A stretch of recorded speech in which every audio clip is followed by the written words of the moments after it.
Ladies and gentlemen, I have spent the last hour designing artwork. If you want to see Jake in a cat suit, similar to this, but way sexier, all we need is 800 more subs. In fact, it's 790.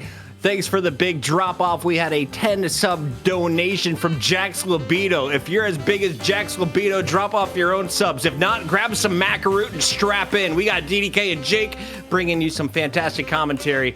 Deadlock is the game. This is the night shift. I'm your night manager. We're going off the rails early, but for good reasons. Jake, why did you agree to just 1,000 subs as your metric for wearing a cat suit or not with a camera? I keep it realistic. I'm a man of the people, all right? You could set a 10K sub goal, like make it impossible, not give the people a chance, but I'm even giving them 2 more shifts. I told it, this is shift 4.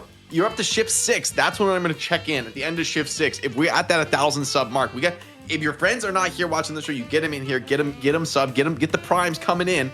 You got time to workshop this community. I want to make this possible for you. Yeah, we want to give a big shout out to Intel for dropping $1,000 off for both NA and for EU. So the prize money is guaranteed, but the Patreons are wide open. And DDK, I saw Rudy Roots over on YouTube saying, I know that guy. He's the caster. He's given a CS2 weapon case for each stream as compensation. Is that accurate? Is that how you get paid here? You know what? No comment on that one. We don't have a case deal yet. Yeah, we don't have a case deal yet. All right, we're working on it. He's going to sign some stuff. You're going to sell it later. Dragon Ball Mike just hit us with a Twitch sub. Shout out to everyone who tuned in on Kick for the first time. And Dustin Housworth says, wait, Chris Puckett and Jake? Jake was my favorite player. He turned me into a Houston Outlaw fan. I can't believe it's really him. He found the stream by seeing a comment on Deathy's YouTube. So the cat suit is what started it. Dustin, without the cat suit, you'd never be here. We're continuing that storyline, though, and I'm told we have to talk about the match. So let's jump into this one. DDK and Jake, where are we right now? How did we get here? Because I thought Lotus was going to win game number 1, DDK. Yeah, we got here after an absolute banger. Lotus had a really great good approach to the game, a lot of disruption on the Mo, a good macro, but Abraham's too strong, too resilient, and managed to get their way to the end on those mid-boss fights and get a shot at getting it over the line against Buff Enjoyers, who, as Jake mentioned before the break, that's something that we saw was on the cards. They were ahead in their last best of 3 against Buff Enjoyers in the previous week, but couldn't close it down. So today, I mean, usually, you say that in a fight between 2 teams, if they face each other in a tournament before, usually the team that's lost is the one that has the edge because they get to make the iterations, whereas the other team shouldn't necessarily change anything. So, there's the angle if you're a fan of Abraham's. If we look at this squad, I see Dimov, who has won our MVP award on the Viscus 4 times in a row against the Abrahams. Jake, do you think they let him play it today? Is there anything he can bring out if Viscus is removed? I mean, Dimov is a flexible player. You're not going to ban him out, really, and force him off comfort picks. But I agree, the Viscus has been a big problem for them. It's a really strong hero in terms of getting these clutch saves and turning around team fights, right? Like if somebody goes on your ally, you cube them. You're coming in with disruption, with the punches, with the ball, and this new melee focused build where you're going for express shot, mystic shot, and a bunch of melee items is actually super powerful in the mid game. Gives you a lot of fighting potential, and on top of that, you're a strong laner. So I wouldn't mind taking it out, but there's a lot of characters right now you got to be worried about when it comes to this ban phase. I also think Hoot has been skating the pocket like super early prio for Buff Enjoyers. They know he's really amazing in this character, and I wonder if that's going to continue to be featured here, if we're going to see more Hoot pocket. Arguably, he had some pretty tough games on pocket, but I think he's one of the better players in the game on that hero right now, and I really want to see what he can do onto a really strong game. Solomon, are you ready to show that Jake photo that I put in Discord, or should we give a shout out to Radioactive Taco? God, don't do and other subs. Because with the help of folks like Radioactive Taco, X Ryauti, Realist 9, some free ads on the internet that use face swapping technology, Too Much Stuffing, and Cyvart 300, we are now just 783 subs away. And we're getting into the draft. I'm told we're going to have to wait to show the artwork until we get it cleared by our lawyers. This is a big money production, Jake. We got to protect ourselves, and you got to protect yourself with some bans. Abrahams, will they get the first ban? And they will. They also have the first pick, so they could either ban Viscous or they could try to just snag it for themselves. So they do have 2 options here, if whether they ban it or not. But they are just going to open ban it. All right. So the people have spoken, and Abraham's, they've listened. They know not to play against the D-Mob Viscous. They've had enough. And the question is, Vindicta going to get banned? Because that's been like just everyone's perma-banning Vindicta. I mean, that's what I'm expecting to see here. Show us your feet. Show the feet.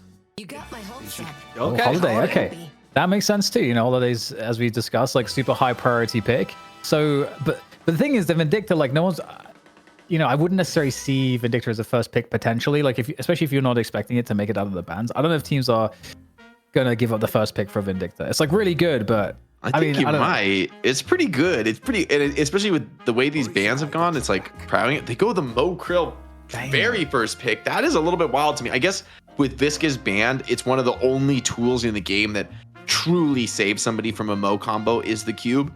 And so, okay, maybe you just feel like the combo is going to be so value in this game. So we make it a super Mo is what I'm finding out here, DDK. Are we making a super Mo? You guys should do a Mo cosplay Mo. where somebody rides on the other person's shoulders. That would go crazy. I wasn't even thinking about that as in you and me, but who do we more select? Like we being the Abrahams, but I like the Paradox pick on the other side. Average Jonas was playing this character. Is Paradox overpowered? Why is he in almost every game I see in solo queue? Yeah, I mean, Paradox is just really good. Like, really good damage, like gun damage, like really good outplay potential, good movement. Obviously, initiation, if Holiday's not in the picture, like the other initiator that can kind of run around and do so freely is Paradox. Whereas, like, you know, if you're looking at other initiators, you don't have too many other options that do the same thing other than Holiday and Paradox. Because if you look at Alash, he has it off of his Death Slam, but it's not as like easy and up as much as the Paradox, where you can get those single picks, which are much more targeted, and you can make setups around them way better. So Zergy I think gets his 7. it's a crucial one. Is what we're seeing here. On the other side, Abrahams are going to steal the pocket from Hoot. They used to play with Hoot. They know Hoot. They know what he likes to run. He's not getting it. I just came in late to an argument, but Gentle Breeze definitely won whatever you were discussing. Okay, dude, haha, go kiss your sister, I guess. It's a good finisher. There's no coming back from that one. Abrahams are going to select Abrams as well. Back to the game, DDK. Yeah, and you got 7. I mean, Buff enjoys with the 7, like Zergy. Obviously, it's one of his favorite picks. Talking about like best in class, there's like 7's also best in class. Like if you on Abraham's side are not able to kind of take over the game and create pressure, then Zergy will farm and he will appear from the jungle at some point, just ruin your entire team and the game's over. That's kind of like the idea behind the 7, and Zergy's one of the absolute best players, perhaps in the world, at doing that role. So that's the worry always, and why they prioritize 7 for Zergy. I like the Billy though as a catch option for, you know, your Pocket, your Abrams. If you can get this Billy ult on some of these more mobile heroes, it denies them the ability to use some of their key skills, provides opportunity to burst them down. And the Kelvin ban comes in here from Buff and Jars, not wanting to deal with those cheeky free earns that could potentially come in. You know, interesting drafts from both teams. I feel like they both got a little bit of everything, a little frontline, a little late game damage carry, and a little bit of catch. So really anywhere you could go in the rest of this draft. I'm really surprised we haven't seen Vindicta yet. And there's going to be a ban on the Victor. So once again, Victor not going to see play, but clearly something in the minds of these teams. They know that the hero has this threatening potential to come down even later in the draft. I wonder if we're going to see a Lash make an appearance as well, especially with, you know, Kelvin not being pickable, one of the heroes that can kind of ruin that dynamic. But I like the Yamato as well, actually, because I was also thinking that Abrahams could benefit themselves from having a Yamato in the mix, because again, you know, Kelvin is another one of those potential counters that a team can pick to spoil Yamato's you know, kind of up close brawly gameplay with that ult. So Abrahams, which direction do they go in now? That's the question. There's a Vindicta. All right, so I almost forgot about Vindicta. There we go. We're going to see that control Vindicta, where you can get like just with the greater expansion, where you can basically catch an entire team with the stake and the Alchemist Fire and stuff, and it's just brutal. Yeah, especially with Mo. Team up in lane with Vindicta.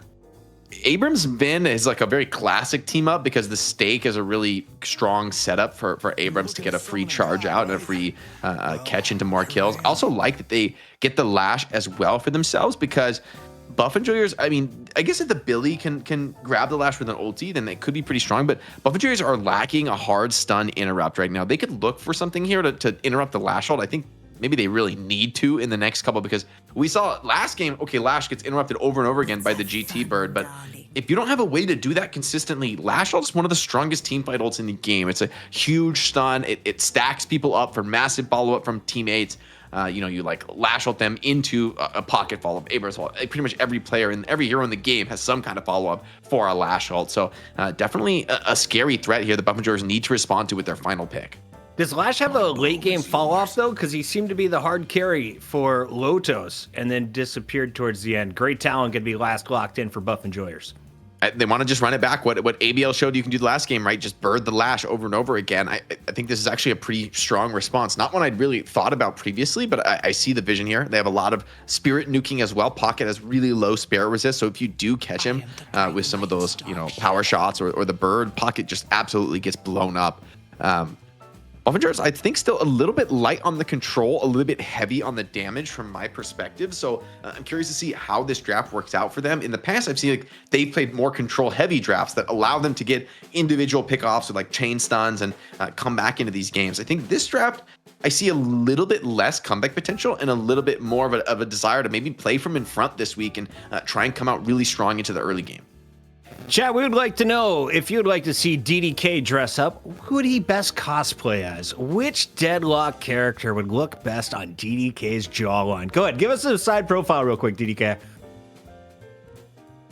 I don't think you could do the Lash. You would need a bigger chin. No, You're that's more Jason. Jason should do the Lash. Ooh, that's a great call. Someone said He's got a good Krill. Lash. I don't think that's very nice, chat. We're going to be jumping into this game. Reminder, this is our $1,000 matchup thanks to our friends at Intel. You guys can still contribute, joining our Patreon, and of course, any donations going to the players on top of our Intel budget at the end of the day. Jake, we're going to be jumping into a best of 3, though. Is there anything different? Can you try out different strategies here in Deadlock?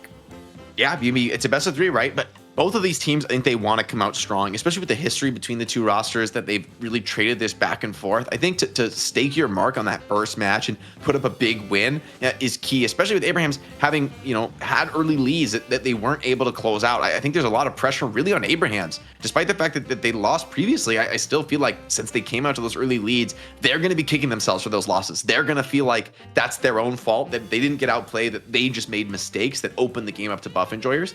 And so for Abraham's, I think they really want to rewrite that story today.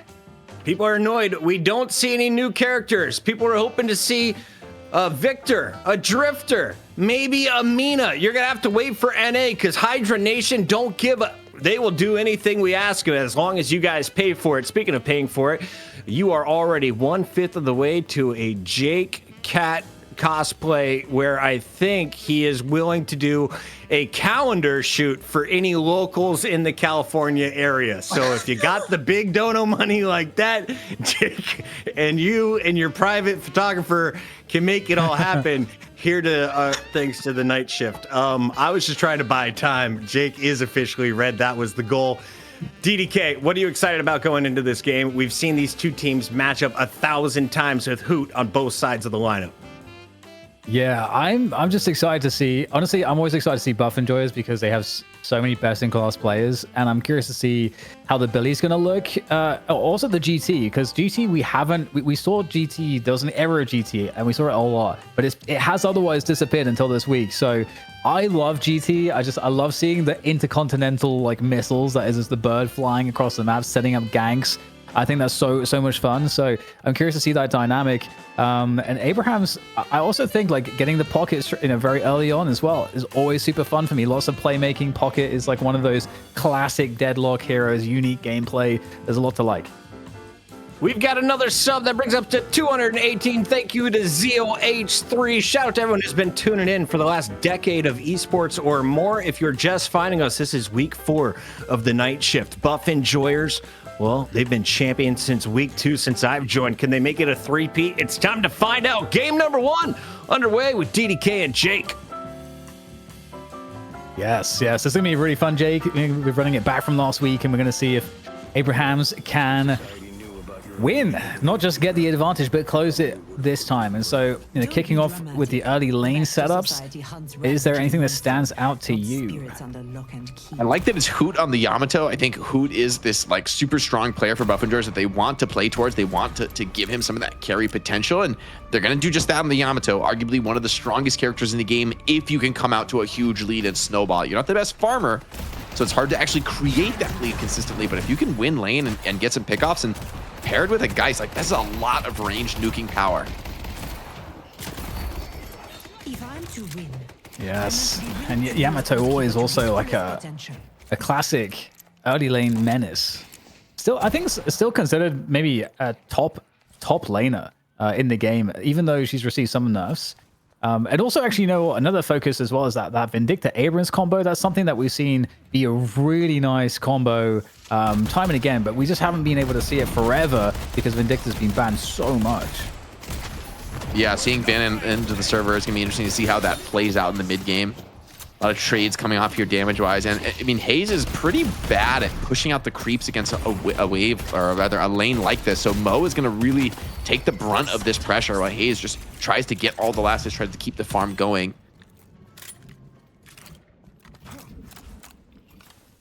I'm actually surprised now that I'm just like reflecting on it a bit that we haven't seen any Mirage. Like, we haven't seen Mirage banned or picked at like any point, and Mirage is still really insane. Yeah, that is pretty surprising, I would say. Sleep comes again, big heavy melee there. Well, they got 2 heavy melees on him. I think that's really risky, right? I think he could have maybe parried the second one. Maybe he didn't quite read that coming. So Hoot slept and nuked, and that's a big kill in a lane that I would argue is a little bit unfavored here normally from Abrahams. They're able to snag that kill and off to a strong start for Hayes. Yeah, definitely really, really important. I'm gonna be curious to kind of like follow like the gameplay there from Jam side, how he's gonna play the Hayes, because Hayes is like so good at coming in on the back line, trying to like just target down some of the squishies really, really quickly. He might be looking for heroes like a GT, heroes like even the Geist is like burst the Geist down like really early if you can get those catches, because the rest of the team is you got Vindicta that's going to be in the back, and then you've got Abrams and Mo and Crawler in the front with the pocket and the Lash kind of like trying to play make in and around it. And Lash needs setup, right, Jake? He's a hero that needs some setup from the front line to find like the perfect moment to come in the fight, like maybe like a few seconds after the initiation. Yeah, you definitely don't want to be starting the fight often on Lash. Usually it's a little bit easier to kind of hit that counter engage.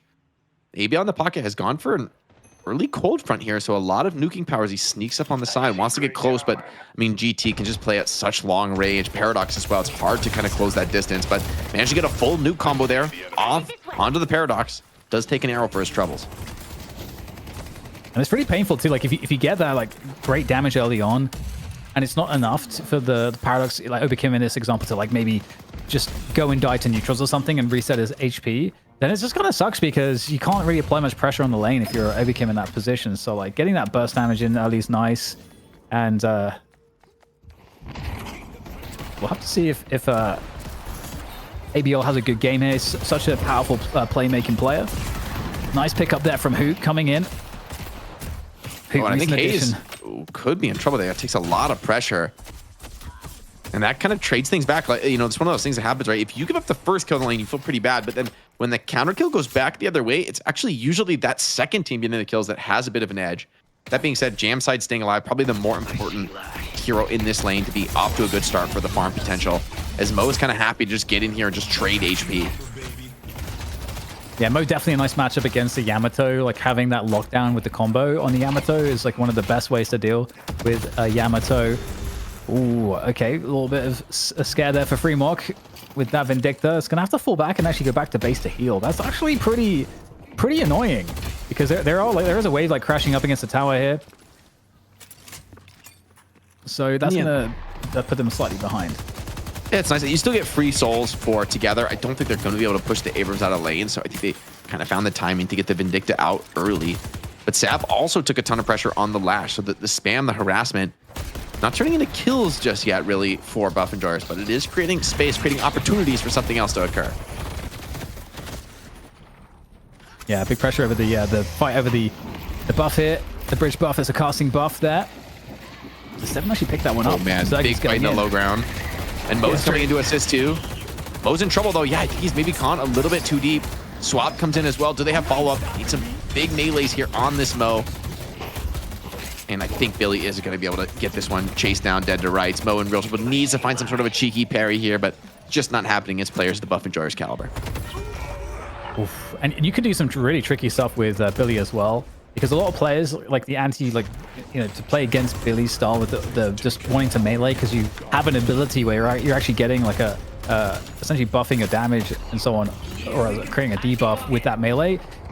You can do crazy stuff like if you do the heavy melee cancels, you can kind of fake people out, get them to parry, then they've used up their parry, then you can still get the melees in. So like the mind games with the Billy in these fights can be pretty tricky to deal with.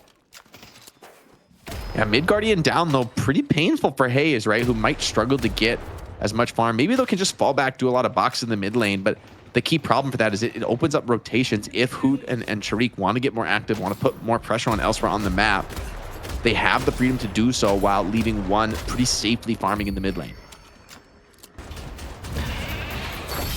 There we go, Billy coming in. He's in the chain gangs, trying to pull in the Vindicta. Big damage done. In fact, there's no escape from this, I don't think. Fremog getting just deleted there. I think from full HP as well. That's really great damage coming on in and just control of the lane, leaving Abrams alone. And that is kind of nice for Together to at least trade out one kill, get some extra money out of that. But ultimately, we're going to see a lot of damage on this tower. Just Billy just... Oh my god, so many melees against the tower here. So much damage done. Trade comes in. They are able to put the pressure on the opposite side of the map. Deal with that paradox. Put some of their own Guardian damage in. Here comes a player here coming in from Buff Enjoyers wanting to force this fight. Mo gets the tower, but it's going to cost him his life. So better trades across the map. 3 players down here for Abraham. Spawn time still very, very low, but I mean, this is a draft that with the Vindicta, with the Mo that wanted to play a bit faster tempo and finds themselves slightly on the back foot. Yeah, and speaking of Vindicta, you know, Fremog's starting to come towards the mid part of the map there. And you know, Vindicta is pretty tricky to play in the sense that, you know, so much of the value is going to be on getting lockdown on the opponents with the stake. And obviously when you can get like something like an Alchemist Fire online, suddenly like with all the extra buffs to your spirit damage, where you can get this, you know, like stuff like Mystic Slow and Suppressor, you massively debuff players like this, and then you can have an enormous amount of AoE now with the kind of more modern Vindictas with greater expansion and so on. So like becomes like an insane threat, but it has to be placed in the right position at the right time, because as always, Vindicta is pretty vulnerable, has pretty limited movement. Even though she can fly, she's kind of slow. I think it's really important that the Jam side actually has a pretty strong game, since they're going to be really relying on Jam side for damage. I mean, Pocket and Lash can contribute a pretty decent extent. As Billy tried to get active here, tried to come in and steal that center sack, but yeah, is going to be turned around and punished on for a kill. Really greedy spot to steal, as he has a lot of Abraham's players in this territory, no one assisting from Buff Enjoyer. So Listic got a little bit too big for his britches. Still, space created on the other side of the map, and it seems like the trades are coming in. Ult combos, though, do enough to get a counter kill. Yeah, that but a little bit too late coming in from Bimov. And the fight continues here on the right side, trying to get out of there. It's hard to take down a Mo and a Hayes, to be honest, but the attempt's still being made. You're going to have to fall back now, and you can see that the fight's really turned. Sharik is now the one on the escape, but I don't think it looks all that good. There's the lifesteal keeping alive. Can he take down the Hayes? Oh, with the bomb right before he goes down. The Spirit Bomb, the Geist Bomb does just enough. Still, it's a nice catch, right? That is actually a very value kill for Buff Enjoyers to shut down Jamside, who is this key farming snowball. You see a couple of health bars as well, super low for Abraham's. And the farm is just, I mean, 7 is just on mode farm right now. He is like barely showing, barely cleaning waves. He is just mode jungle, cleaning everything here. And I mean, 7, I think at this phase of the game, like around 10 minutes, is the fastest jungler in the game. Maybe that's not exactly true, but it feels like realistically one of the fastest farmers in the game with that power surge clearing through these creeps so early. Yeah, you can basically just have it on all the time by reducing the cooldown, get that power surge on it, and it's like the damage is ridiculous. Yeah, it's hard to imagine anyone else competing with that. We do have the bridge buffs coming up, so that's why we see some of the positioning changing here to this high ground. Here from the Billy on Listic is on that Billy, and the farm for Hoot is really good too. It's that Yamato carry. You always want them to be doing well, and we have Abraham's looking to challenge on the left side of the map, so it's going to be a bridge buff a piece. I don't think that there was enough from Buff Enjoyers to stop the left side buff going to Abrahams. Yeah, I think Sharik just too greedy to even be in that part of the map, right? Like, probably should have expected that there would be a big swell of Abraham's players securing their side of the bridge buff. And the fact that, you know, Sharik's there to get caught is pretty painful, but there is a lot of catch on this side. Meanwhile, speaking of catch, it's Jamside who finds himself in big trouble, ganked by Obakim on the Paradox, who looks to be cleaning this one up. Needs some fancy footwork to slip away from this, but the bird comes in and slams the door. D-Mob, nice catch, nice awareness to get that +1 from the bird. And once again, the carry from Abraham's shut down, starting to fall behind even some of his teammates. So game is looking a little bit rough. Even though you do get that counter kill on Obakim, you're pretty happy with that one if you're buff enjoyers. Big burst damage though coming on to the Billy. Listic going down.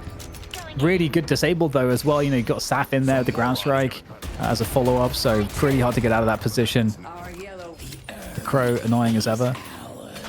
Does so much damage over the entire game. Damage stats on Vindictors are just gonna be probably the highest due to that Crow. The debuff stacks are crazy on it, and just stacking so many debuffs. You get like the suppressor, maybe you get movement slow, right? And you just really add this annoyance factor into every single fight. Challenge for Vindicta though is not getting caught out, right? Like, you get caught by like a Billy ult, you're basically just dead. Like, there's really nothing you can do on Vin if you get caught like that. You just don't have any survival tools other than your flight, other than actually just escaping that immediate area. So, you know, it does rely a bit. I mean, quite a few of these characters, when you think about Pocket, think about Lash, Vindicta, kind of want some of those open air fights. And so, I mean, think about maybe some of those contests in smaller quarters, inside creep camps, stealing center sacrifices. It's a spot where I'd favor the buff enjoyers lineup. Yeah, definitely. And we saw how important it was to be on top of those mid-boss fights, and how that is that's a unique fight in terms of the fact that it's underground and you are more restricted in space. So very interesting to see how that pans out. But we have a fight here potentially brewing. Buff enjoyers bringing themselves into that mid position. Could be a pick opportunity for either team in this position at the moment, but other team looking to commit too hard to this one. We get everyone fanning out across the map and moving in pairs. Okay, Yamato is going to be getting caught here.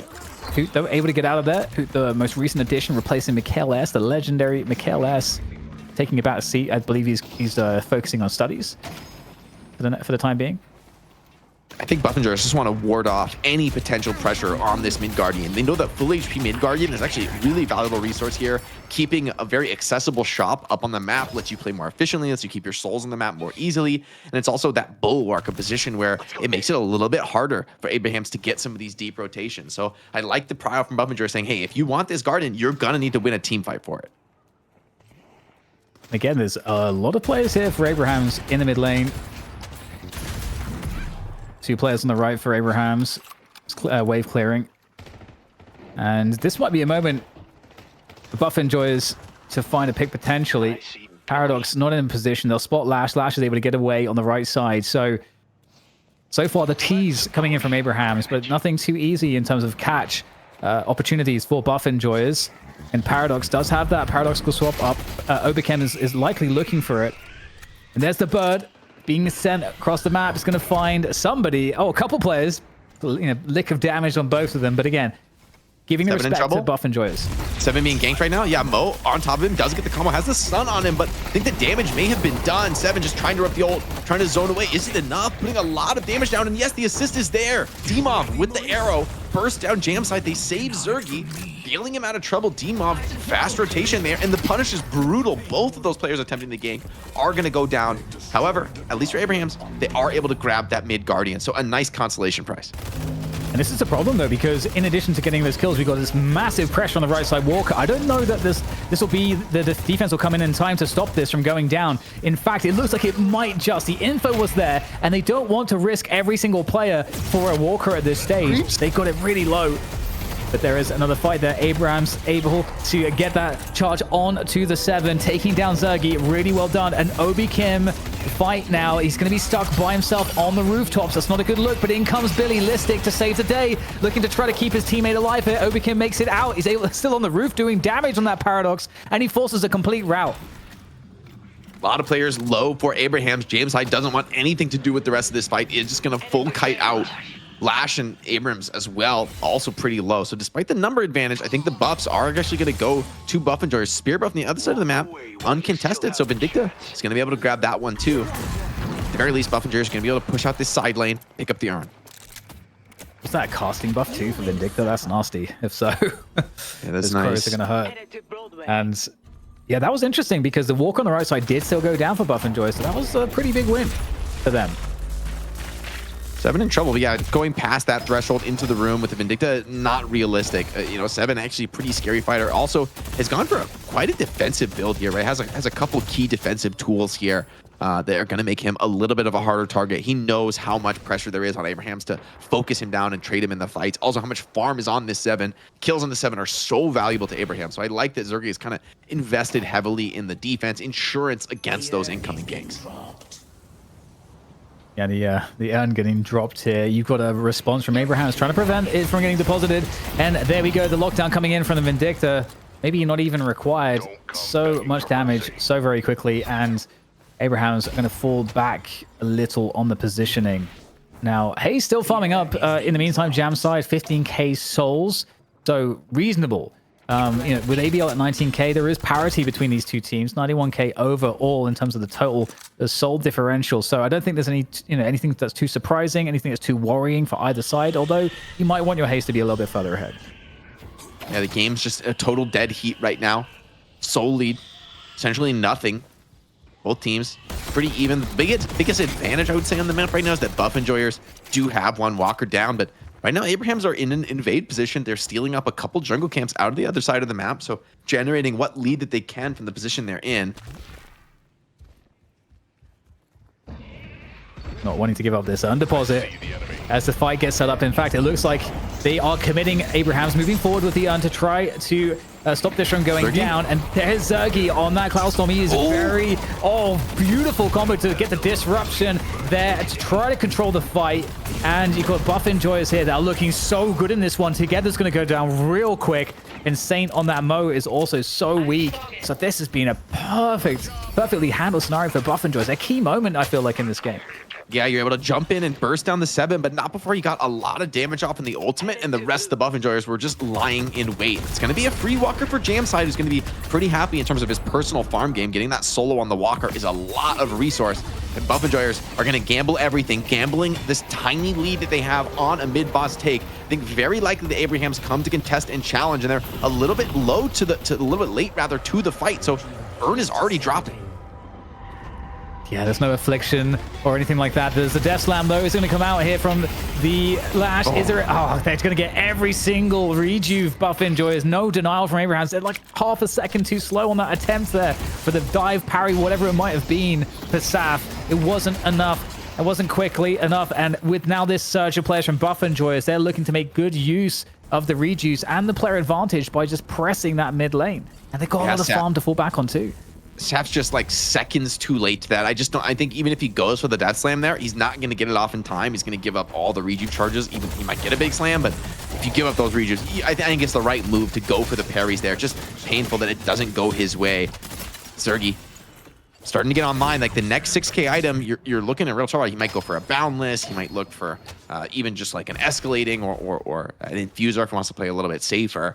But 7 is getting up to a pretty ridiculous farm total, has what, 5k over his next teammate. I mean, it's getting to a scary level. 7 this farmed this early, he's pretty tanky too, so it's a scary spot to be in. Look at that, he's about to cruise in through that left side of the map and farm up absolutely everything.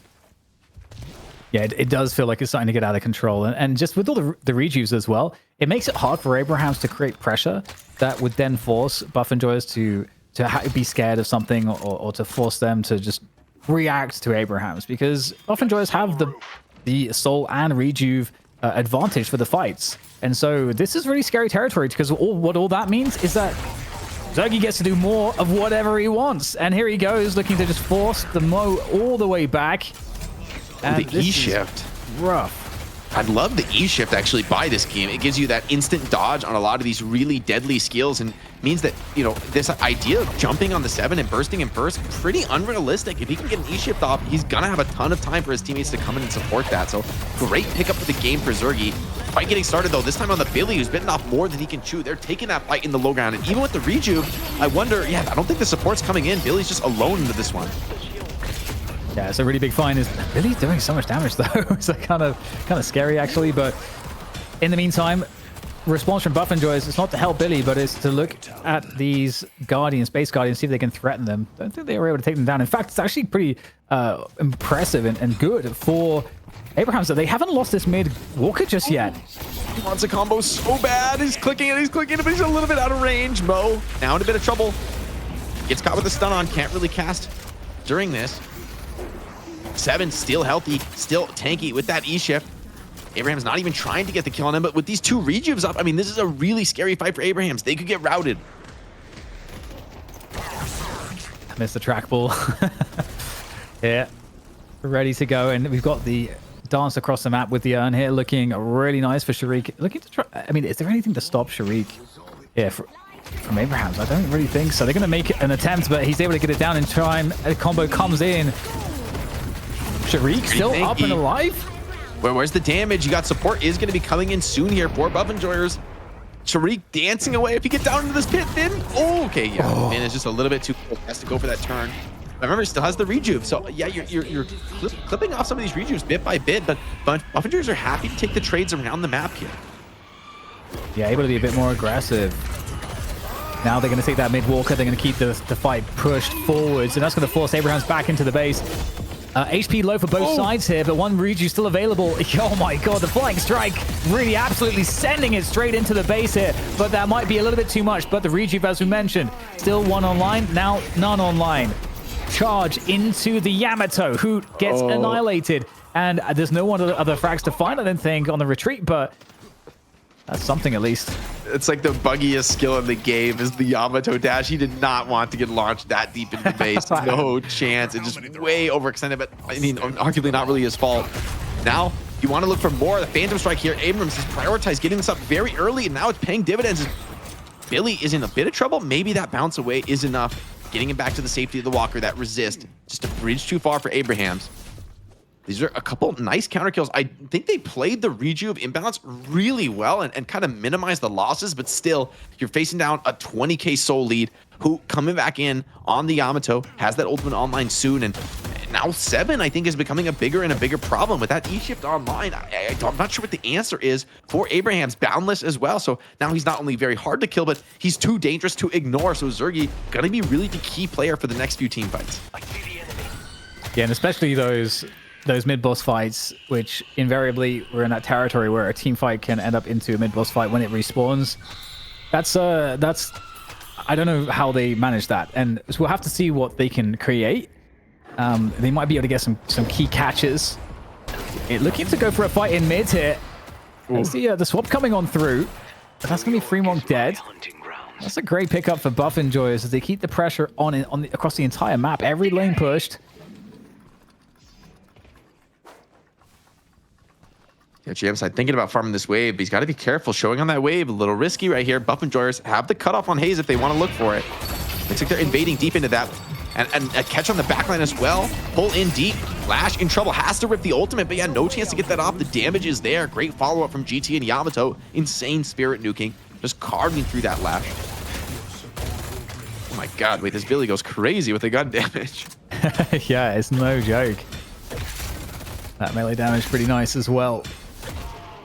And defensive posture for Abrahams. It's really hard for them to get out on the map, and that's being cleaned up right now by Buff Enjoyers using that map control to fall back onto all these neutral camps anywhere they like. And Abrahams, they can't be too defensive. That's kind of the problem. If you're too defensive against a team as good as Buff Enjoyers, they will just keep getting ahead and ahead and ahead, and then they're going to fight you when they want to, when the advantage is too big. So you have to take risks from Abraham's POV. And I mean, D-Mob is just ripping these birds on such low cooldown, looking for whatever he can get, and scouting value as well, right? He's just seeing where the enemy is, getting that vision on the map for his teammates. Not really a counter to this. They're all speculative, right? He doesn't really rely on any of them particularly being valuable, but it just zones more of the map away and really limits what you're aware of for this Abraham's team. Yeah, totally. By elimination, you know, there's so much information gained there. So yeah, there's not another ability in the game like it. So pretty good value. Mid boss is up now. This next fight pick-off scenario could really end the game if it's going to be Buff Enjoyers to take the advantage on it. But Abrahams can somehow fashion a pick. Maybe some bad fights for Buff Enjoyers. There is still a chance for them to bring it back. Altars. He's in trouble. Jamside, this is one of the worst case scenarios getting caught here, but the counter engage is in. Abraham's absolutely crunching on Obakim, bringing big numbers to this fight. It's kind of the bait and swap they needed. And in goes the team fight. Had the lockdown onto the Yamato. Yamato's tanky.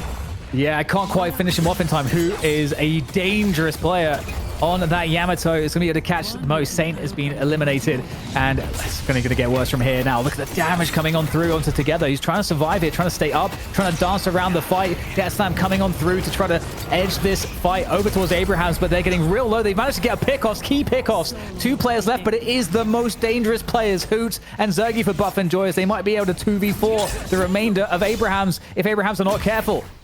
Jamside is trying to escape here. Sap is trying to escape. The damage is pretty crazy. Both teams kind of want to back off, and that just tells you how ahead Hoot and Zergy are. Still, it's a big fight, Abrahams. I think they're correct to take the reset there. They don't want to risk trying to challenge into the, like you said, the most farmed players. But hold on, now Yamato in a bit of a trouble. They're on top of him, chasing him down, but now Zergy has caught, a missed warp stone. Vindicta in big trouble now. Doesn't have that key tool to escape. Zergy on the reload. Oh, the wall jumps. Okay, dead to rights on the Vindicta now. Who being dove under the walker. It does get traded out elsewhere on the map. So Abraham's playing the disadvantage really nicely, getting some comeback kills, a comeback fight, and giving themselves a real chance in this game. Yeah, that's crazy because that fight, like just to be able to catch Obakim at the beginning of the fight was so important to start off with an advantage, given how far behind they are, because it really seemed like what was written on the wall was Buff Enjoyers are going to, have a situation where they get the first pick and then they roll it into mid-boss and then the game ends. So now Abrahams have given themselves something to work with, and they've kind of put the game in a situation where I mean, do they want to try to mid-boss? There is a world where they could try to do it, but there are walkers up as well. Like, in this position, Jake, what is Abraham's best move? I think I think walkers seem pretty scary to me. I feel like Seven and Obakim together, it's super dangerous to push into. ABL can maybe go for some damage, but just with a low commitment play here, I just don't think it's realistic to force a fight. Also, Obakim has gone very aggressive with the build. He's actually lacking much defense of any kind. He's pretty much all in on mobility plus catch and kill. And speaking of catch and kill, not Sab, anyone but the Lash. The sleep from Jamside, but no. The follow-up's there. Shariq's on top of it for the kill. And it's been a struggle game for Lash, especially once that curse is online now. It's such a problem. Paradox catches you, curses you, you're pretty much done for. And now Zergy also just picked up the leech too. So that's going to mean that he's just probably not going to die when he goes into cloud form. And if he's in any trouble, like you say, the E-shift is just there to save him. So you're just going to dump a lot of stuff onto him. You basically have to avoid him in those scenarios because you won't be able to kill him and you won't be able to stay in line of sight. So Zergy becomes even more of a threat, as we understood already, as time goes on. But with that said, ABL's been doing a good job, and here is the mid boss. Now they could just burst it down and go for it here. It looks like they're not going for the bait. They're just gonna take the mid boss. Is there a response? You've got to try, but now ABL, I mean, he really needs to find a big affliction in this fight. E-shift onto the pit for Zergy, immediately ripping that all 4 rejuves, all going to Buff Enjoyers, and then they have locked up this first game, DDK.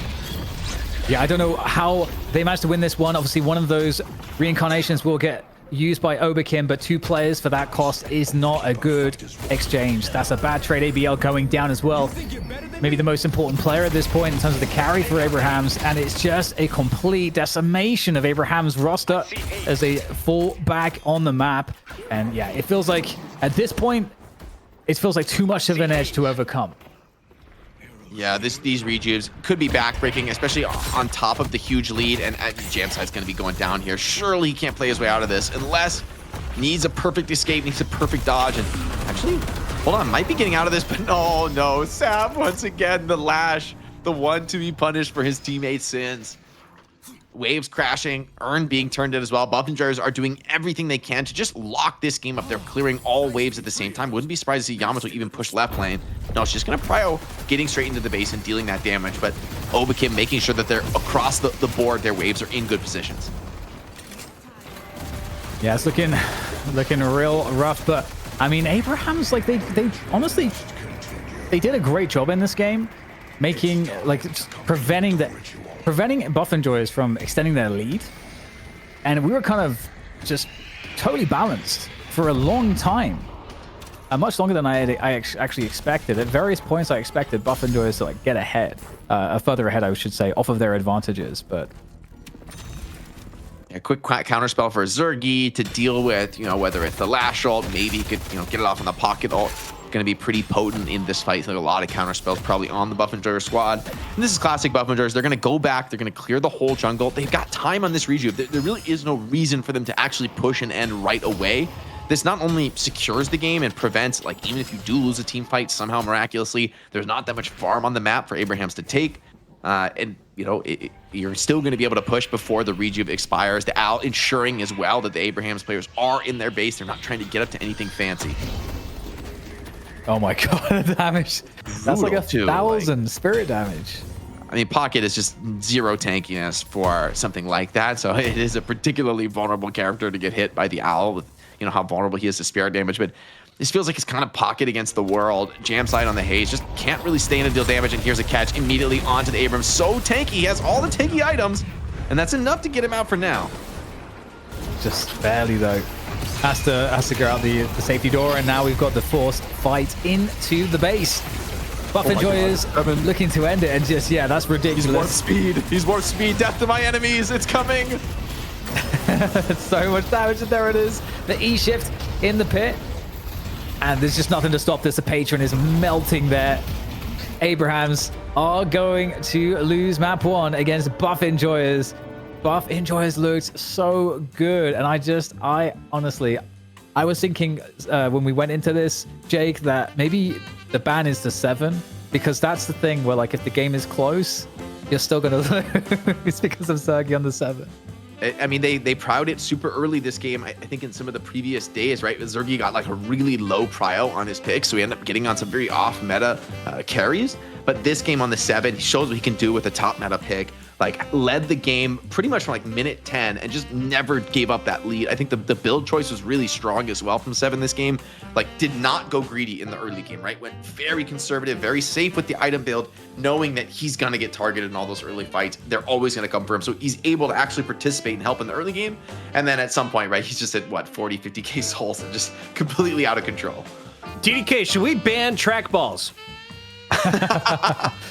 Dude, I've actually thought about like buying a trackball and then like doing like a video on it, because for those of you that don't know, Zergy is perhaps probably maybe the only FPS player, pro FPS player that uses a trackball. Only adult that is like under 70? Actually, I had a friend when I played TF2 who was a spy player who used trackball. He's actually really good. He was really good using the ambassador. That's the only there's other two person of them out there in like a 15-year esports career that I've ever seen. There was one Quake player ever I knew, and it was like from the period of like 2003 to 2007 or something, and then he switched off of it. But he was the only one. Coward. Zergy ain't no coward, though. Incredible plays there on the 7. I was very impressed by Listic. First, he showcased the Mina play that was 2 weeks ago. This week, bringing out the Billy showcase. This character is what Jake thought he was. It's going to be a bruiser, a frontliner, a melee dominator. Listic playing some of the best Billy we've seen yet. How do you rank his play, and who else popped off in this one for you, Jake?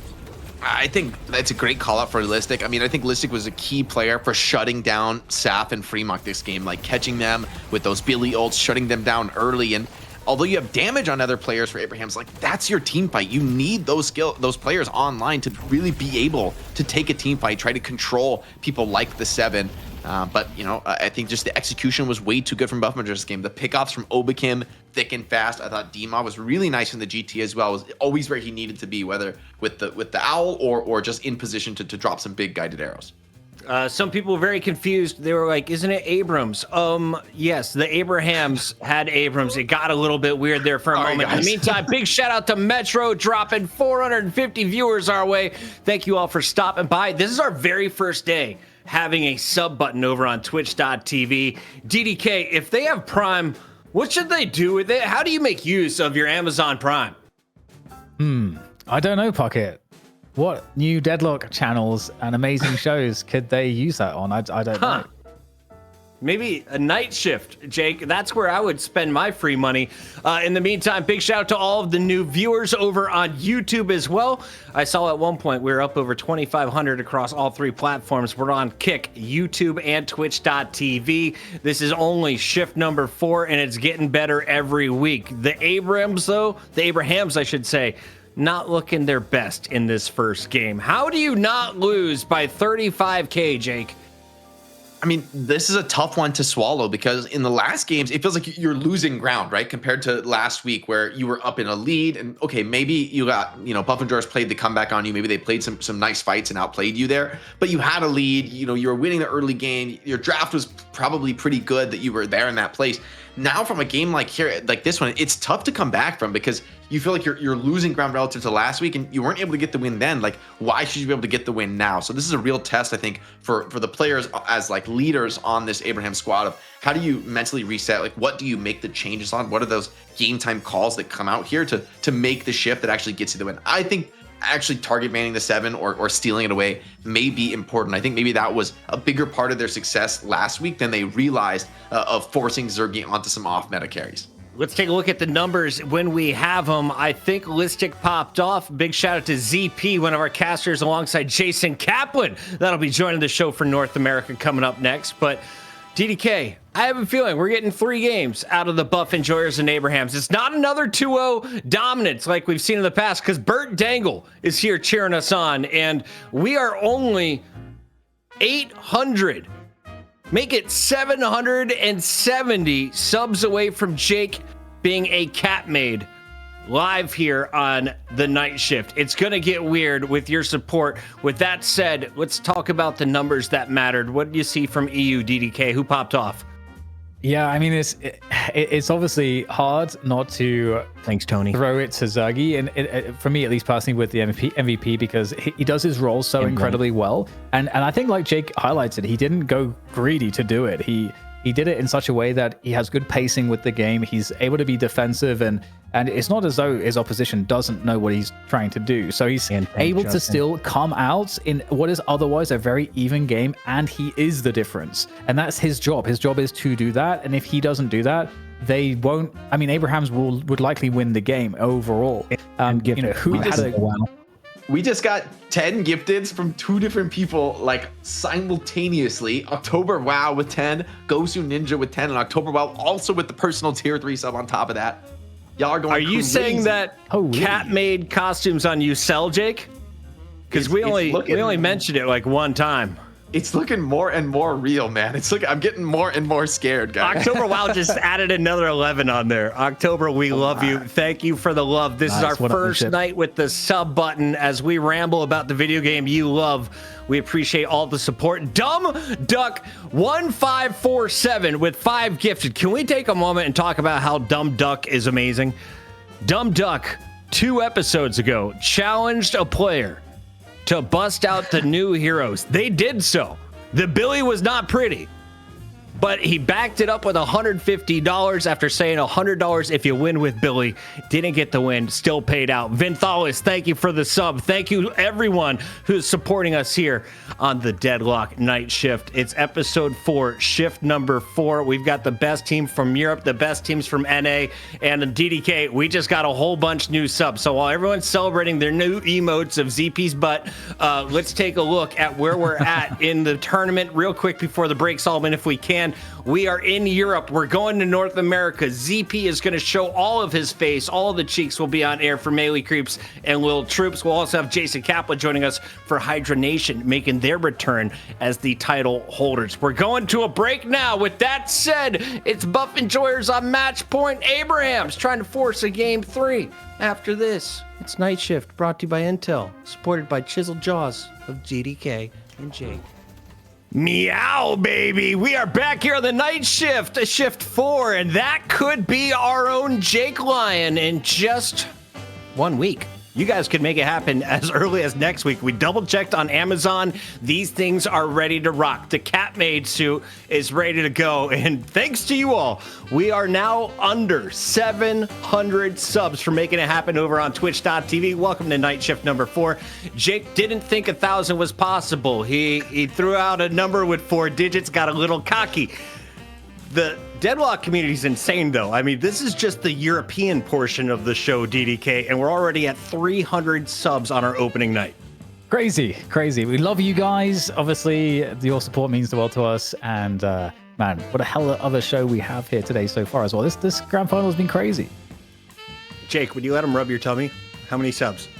That's a we don't discuss that. We're not that might be a 2x violation. You're like the guy who catches the hand. I got you. All right. I will do the whole cast in the cat suit. No cap. I will do and I already said this earlier in the show. If you're just joining us, it's 2 more night shifts from now. So in 2 more night shifts now, we're gonna check it, and I will be there in the cat suit if we're there.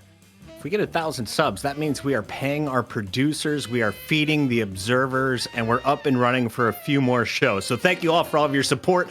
Night Shift also presented by Intel this week as they are covering the $1,000 that is up for grabs in our EU finals.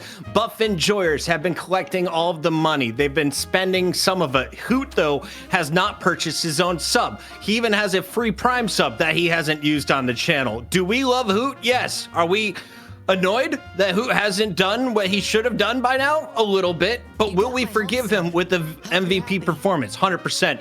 Jake, I've been trying to buy times and nothing's really happened. The lady with the hat is gone once again. We put the lassos away. What did the Abrahams do to keep in the game against Buff Enjoyers? Reminder, they were winning game 1 last week. Yeah, well, Abraham's going to have the 2nd pick now, so we're going to see how they end up going with this. Maybe, do you end up okay, they banned the viscous once again. They just don't want any of that viscous smoke, which I can understand here. So far, pretty much no change, right? Both teams basically running it back. I mean, Buff Enjoyers are going to get 7 for sure. Like, because they can't let 7 be, because 7 will get banned on the 2nd round. I think that's fair to say. Or Abrahams are going to take it first too, maybe if they don't, right? Like I think. While we wait on these answers, here comes a few. I forgot to give a big shout out. We have Jake Catsuit big donor list. Gosu Ninja. We got Fleck Cat. Pharaoh was dropping a 10 gifted. Afax, who has already subbed at the start of the show, drops another sub and 10 for his friends. We've got Neff Raven Guy and Ridiculous Ty and Dumb Duck all hitting the prime subs. Thank you all for the support. Back to you, DDK. I see a 7 and a Mo and Krill. Finally, Zergy's going to have to use something different to take him down. But does that mean... Yeah. I guess what other options? Are we going to see a doorman? Chat wants to know.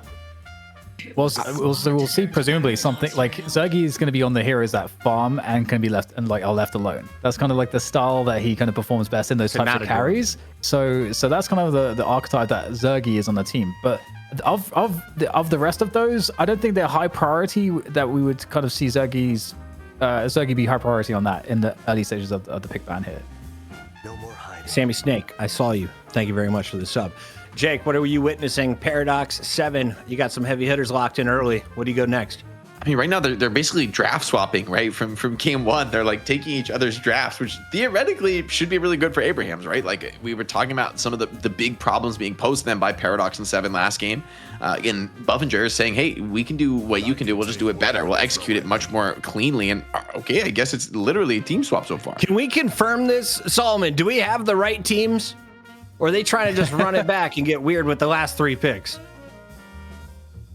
Here, we're double checking. Shout out to our ops, by the way. We didn't feed them. We didn't have subs last show, so it's been a long 7 days. They haven't fed at the end of this. They don't eat.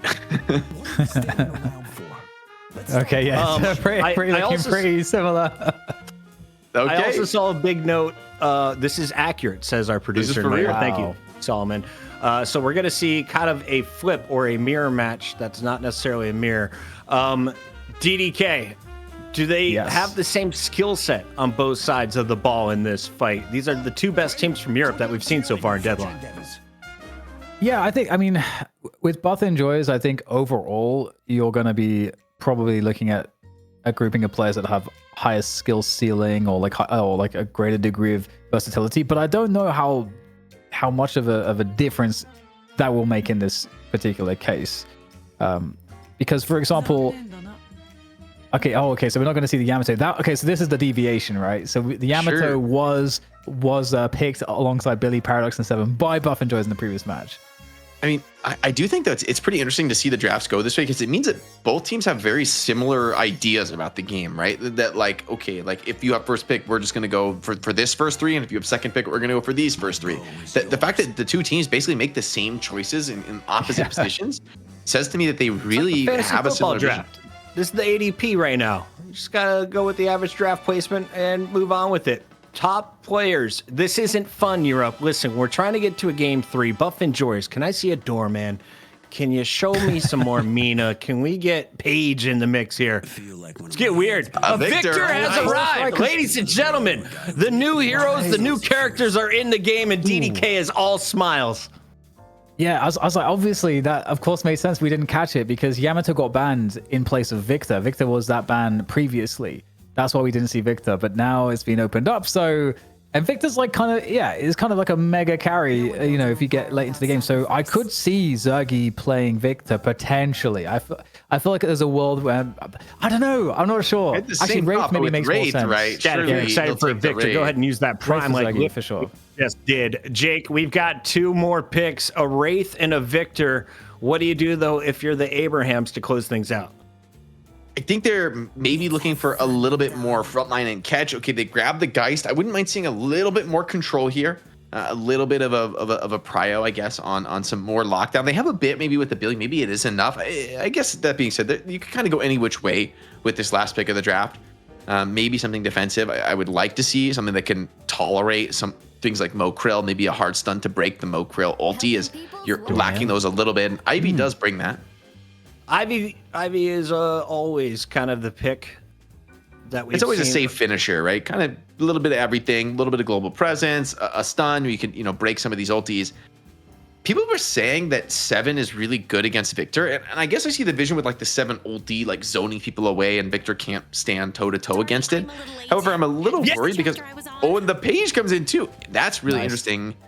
Thank you. That's why we're doing the night shift. Buff enjoyers know they're on match point. Even if they lose this, we're going to a game 3. Intel's got $1,000 up. We're already over 300 subs.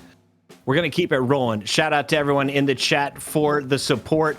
Paige or Victor, who are you more excited to see? Who do the obs need to start on? And true or false, DDK, Zergy is going to play the Zergter, as the chat is claiming. I think he's going to go Wraith. If I had to guess, I think Wraith is going to make more sense for Zergy. Just his style of play. You know, he can go and farm. Like Wraith, it can be set up to like do the farming, get the Tesla. Actually, isn't Zergy anti-Tesla bullets? I don't know. Surely you go Tesla on Wraith, but I don't know. I'm just a filthy pubber abusing farming all the camps and showing up out of the jungle with too much farm. So I'm not sure what the meta item build is exactly on Wraith. I do think. The damage is going to be pretty huge. Like we've seen the Wraith Mo from them before, where you have like the Wraith, whichever one starts first, right? Those 2 ultimates are such insane single target lockdown, becomes really strong in some of those comeback spots where, yeah, you might be in a lead, but if you get like lifted into combo, you're just done for. It really doesn't matter what your souls are at that point. Paige is a massive take, says Crazy 7SV. The 7 is not in the hands of Zergy, but the Victor might be. We're going full screen. And on the mic, it's DDK and Jake for your EU final. Here we go. There it is, the side-by-side, Paige and Victor, 2 of the newer heroes. I think both are really good. Obviously, they both perform very different functions. You know, Paige, especially if you actually get the high velocity bullets there, it's like a 35% increase on the projectile travel speed, so it makes the default gun very usable, and it does a lot of damage as well. So it's kind of nasty. And then obviously like the lane control and the area control that you have with Paige, I think makes her like really have a lot of really good utility. And in the team fights later in the game too, she can be really, really annoying to deal with, and she outputs a lot of spirit damage. So I think Paige is pretty good, and I'm actually so happy that we get to see like a top EU team playing her. And I'm also excited to see this, like the supportive Paige build this game. I think Hoot on the Victor is going to be the player to watch for the match, though. I think Victor has a crazy build. Like once you get deeper into that late game, I want to see that like both of the resist items, both of those armors, and then on top of that, you get like a frenzy online. And Victor, he's going to be on low HP, but he's going to be like deceptively unkillable. And that's really the moment I want to see how does the other team try to deal with it. Build nice fake melee there from Hoot, though, aware of the threat of the parry. Yeah, really good to see. Ooh, speaking of which, oh wow, he gets the counter parry. Beautiful stuff there. Oh, okay, this is a bit dangerous. Saf is definitely so dead. There we go. So you finish that one off. I am curious how this is going to pay off because I don't. So when they picked the Ivy, you know, you can get a lot of damage output on Ivy with those gun Ivy builds, and it definitely made sense to me because you've got so much tankiness, like so much. Like I don't know how they're going to deal with Listic, Sharik, and Hoot. Like the level of HP you're going to have to, you know, get like melted down. You consistent output. I don't know if they have enough. Oh, believe me, when you see the Victor damage in the late game, you're gonna be singing a different tune, man. This hero gets ridiculous damage once he's able to stick on top of you. For Abraham's against it. Like, because, against the Victor. Yeah, I see what you mean. The Victor, the Mo, and the Abrams. So they have that because you have to like get so much consistent damage output on them. And usually I think an Infernus might come into play to kind of be an answer to that. Also with the anti-heal and everything. So it's yeah, I'm just really curious how they'll solve that problem. Yeah, my thought about dealing with Victor, I think you need either hard stuns like Mokrill, which they don't have this game, or silences. The problem with someone like Infernus or even the anti-heals is that once you get this second skill on Victor maxed out, it's just a debuff remover in your pocket. And it can have 3 charges, which is insane, right? Having 3 charges on debuff remover would be ridiculous. So things like Infernus, I just don't think they really work against him with how he's going to purge your debuffs over and over and over again. And I mean, Infernus really relies on getting those going and keeping them up early in the fight. I would say too, I think one of the nice answers in theory, at least in my theory, for Victor might be the Yamato with the burst spirit damage as well. That's like a good answer, but obviously that got banned out, so it really removes that potential. And I think Victor can also play kind of similarly to a Yamato in some sense in the game, where you can kind of go in recklessly without much fear for your own life because that ultimate is such a powerful backup defensive tool. Still, Abraham's, while they've been praising the Victor, I mean, they've come up to a strong lead, especially in the mid lane where Obikim struggling to lane. I mean, Paige is a pretty weak laner, frankly, and I'm surprised he hasn't bought anything yet. 2K souls and hasn't gotten them on the map. He's must be rushing something. But that's pretty greedy at this point in the game. We'll see what kind of a build he's got cooking up for us. Okay, no, he's just grabbed that Guardian Ward. Maybe that's what he was waiting for. Got it. Yeah, something as a tool that's been really, really helpful for any hero that can reasonably apply spirit damage onto like 1 or 2 heroes with like glow cooldowns is it's like the Mystic Regeneration. That's amazing for sustaining lane. That's something that I love on Mirage, for example. Like I feel like you just never need to leave the lane. And you're always at max HP if you're careful. So yeah, rushing that instead. Wanting to get that extra spirit damage out there. Big hit.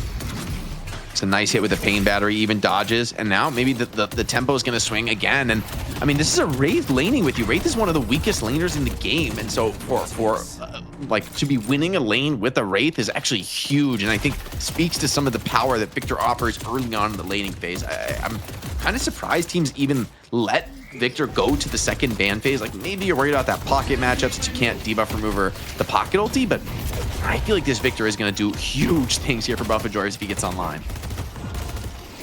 Yes, I'm really curious to see how it's going to be dealt with, and we're here on the mid lane, and there's like big damage being done to the buff enjoyers. Listic will fall as well, and Obikim super low. So much harass. Do we get anything extra here? Oh, it's such a deep dive! He just missed as well with the kinetic carbine. That could have been the difference. He's got big buffs. He's got a lot of shield here. He's really tanking on the Page with Guardian Ward as well. Oh my goodness. How is Page alive? Obikim managing to escape. Heavy melee to get up onto the roof there. Listic looking to potentially threaten him. The buffs though coming up on the bridges, and Page finally going to go down to Jam side. And Victor trying to get involved early, does have that ultimate online, right? So willing to take a death. If you haven't seen Victor before, when you die or take lethal damage, it's just going to proc your ultimate. You're just going to respawn, dealing some damage and stunning in an AoE. Also, just a very powerful hero on low HP due to how a lot of his skills work. Okay, so checking in with Hoot here. doing pretty good. Who is remarkably good.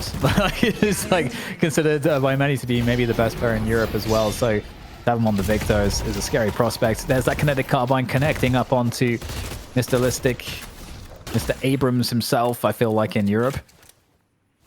Yeah, I mean, you have such huge harass in this lane with the Paradox and the Great Talon, but there's so much shielding coming in, and Abrams, of course, has that natural tankiness from the passive. So he's seeing he's forcing all these trades, and I mean, look at that barrier. It's like more than his normal HP total. But Yeah, still he's super strong. Still, typically in this game, like tanking up through damage is just not all that realistic. Oh, but the parry is so painful. It does get the counter, but could have been much better if the parry didn't come through. So well played by Fremont. And ABL is really such an important, it might be the most important player on the team potentially going into the mid late, because if ABL can get ahead enough in this early to mid game on the souls, that spirit damage, you need that spirit damage, those spirit damage power spikes to be able to, I think, keep the players like Victor under check in some of these fights. You have to have that threshold of damage to make it scary enough that they can't just abuse the ridiculous abilities that Victor has to chase you down and be a complete nuisance. Yeah, maybe GT can be a key player in that. I also think, speaking of GT, in a bit of trouble, right? Got caught by some of these lockdowns, some of the stuns. Swap under tower, though. A lot of damage on Abrams. Shields, cooldowns are low. Remember, this is Victor only on the first life. Still fighting pretty strong here. Yeah, and it's looking actually pretty decent for Abrams, at least on the progress to the Guardian damage. They actually have that mid lane. They're winning the battle of the mid lane Guardian damage so far. So looking to get some more damage on this tower. So they might actually take it down here. Looking really good. That's where that extra spirit damage comes into play too, with the GT there. Those power shots are really, really useful for that, especially now that since the changes to the Guardian Spirit Resist. But here, a bit of an aggressive dive coming on in from the pocket. Demob trying to find a finish, and he's going to get pulled back in here. Demob, he's used a lot of his escape abilities, might be potentially vulnerable. And we have Paradox coming across to try to finish him off there. This is a really important assist. Can Fremont find anything there as Mo is able to get underground and get out? And indeed, it looks like things will stabilize there for both sides. Victor lost one life in the side lane, but now Geist has used that swap. Victor thinking about re-engaging. Doesn't have any more charges, though, of his jump start, so it has to just fall back here. Page looks for the ultimate. That cavalry charge, it seems like it went wide there. Didn't get any connection. Couldn't catch Sap in the backline, but the follow-up is there. Zergy coming in with the damage and all these tanky frontliners in front of him. Wraith's able to actually get active much earlier than you'd normally see. And big damage back onto Victor again. He's getting critically weak. He's getting obviously some support again coming in from the Page. That makes the difference. The defend and fight barrier. Oh, eventually though, Fremont is going to find the kill onto Hoot. That's a big one to get. Listic from up high there, looking to see what he can find. Seismic Slam is offline at the moment. Charge comes in on the player though, so still in the mix, creating problems. And Abrahams looking like they're doing okay in this fight, but a few players getting pretty low. Overkim is really critically weak, as is Listic. They both have to bounce from the fight. I mean, Abrahams have brought so many players to this engagement on the side lane, but it's paying off. Buff Enjoyers got out-invested here in the side lane, and I don't know how the hell Obikin played his way out of that, but somehow gets back to base on low HP. Now it's Wraith trying to just solo defend this tower. Not really what she's good at, but he's got a bit of HP to work with. See if they come back in off the respawns. No, not enough. Yeah, there's just too much threat here. Can't stick around. And there's some damage coming out from ABL onto the Victor. It's not going to be enough here, I don't think. One more charge, power shot, but yeah, just not enough. And in the meantime, when that fight was going on left lane, I believe Demorph on the pocket for Buff Enjoyers was stealing Sinner's Sanctuaries over, or Sinner's Sacrifices over on the enemy side of the map. So looking to find edges wherever they possibly can. Buffs up in a few seconds. Trade coming in for the Guardian on this far left side of the map there. Listic picks that one up. I think the buffs went 1 for 1 there. Didn't see exactly what they were, but no big advantage gained. Abraham's up to a 4K soul lead, which is something relatively significant this early in the game, and Abraham's opening up with a big slam from the top rope. Oh, Saf trying to escape here. Is there a health swap? I don't think so. Not in time. Gun Ivy coming in, but oh my god, Abrams is getting melted by the tower, by the Walker and the gun, but is still able to get out of there because he's Abrams. Pocket has Majestic Leap, so Pocket is online and really ready to get into some of these engagements. Went for the early leap to up that early fighting potential. And while D-Mob's farm's not in the best place, I mean, Pocket's one of these heroes that is a little bit sacrificial in the very early game, but once you get that leap online, start putting afflictions on key players, causing problems. Yeah, trying to set up the unfight now as well. Looking to control the laners. Abrahams, they don't want to allow buff enjoyers to have a free deposit. And so they're trying to take down this tower. They're going to be able to get it. But in the meantime, there's the ult there coming out from Billy together, bringing in the opponents. Mo underground, popping back out of the burrow. And you've got to be really careful of all these abilities. The rallying charge coming in from Paige. What an initiation coming in from the support. And that's made the difference. That's converting, and it should allow the urn to be collected. But there's actually still 2 players around the urn drop-off point for Abrahams, looking to try to slow this one down. It's Victor with a narrow escape. In fact, no. Okay, there's the ult, and he's coming back. He's alive. He's fine. Still, it's pretty big to take down the Victor ult, right? 190-second cooldown. It's not an ult you want to expend easily. Pocket goes in with the big affliction, trying to fight here on this urn. Prio right by the drop-off, so this fight has a pretty massive prize for the team that's able to keep that control and stay the winner. Mo's trying to get in, but he's so low HP, I don't know that he's going to be able to sustain this. Got a big lifesteal proc, but the urn drop coming in attempted. Guys looking for the swap, does get it on the Pocket. Not quite enough damage to eliminate Pocket. Out of skills, caught low. Barriers coming in to try and save him. Isn't enough to get him out. Maybe, just maybe, because the backup is here. Buff enjoyers somehow snatch victory in that fight, and it's such a valuable one. 3 kills. The urn turn in as well. Ooh, I actually think that Abraham's got the urn turn in. What did it? Oh, okay. Yeah, okay. just well, barely. It mitigates the loss there, but still 3 deaths is going to give you a lot of map control. Yeah, 100%. The fact that Abraham's managed to secure it, I think it was Saf that managed to turn it in, or Freemok. It was Freemok that got it. And somehow it survived too. But yeah, it came at a cost. But pretty even still in the overall souls. But like you said, there was a bit of a lead. But you can see here, this is one of the reasons why Paige is kind of insane as a support. Like, it has that insane clearance. It can get a lot of souls pretty fast. And also, that's insanely powerful as well for like defending the objectives. I see Abrams. And also the initiation off the ult was like insanely powerful. Yeah, that Pocket ulti I think was pretty huge too. D-Mob found a big connection there and somehow barely slipped away. Like, I thought once he got swapped, he was going to be done for, but the barrier was perfect from Obakim to, turn that one around. Now, maybe Listic has gone a little bit too deep. Chain pulled by Billy, shoulder charge, going wide, and big bag. Whoa, 1,300 back. That's a pretty significant swing back towards Abraham. So together, going to be feeling pretty good to find that one. I see Krill. Yeah, Abraham's looking to make this a 3rd map between these 2 teams. Now, taking stock of the situation, 15-minute mark coming up relatively soon here, as Ivy is going to save. Was that ABL? I got carried away. He was dead to rights there without the Ivy save, so really great awareness. Gets him out of trouble. Commitment of ult as well from D-Mob. And Pocket ult, you will just kind of throw it out on anyone you can potentially get a catch on.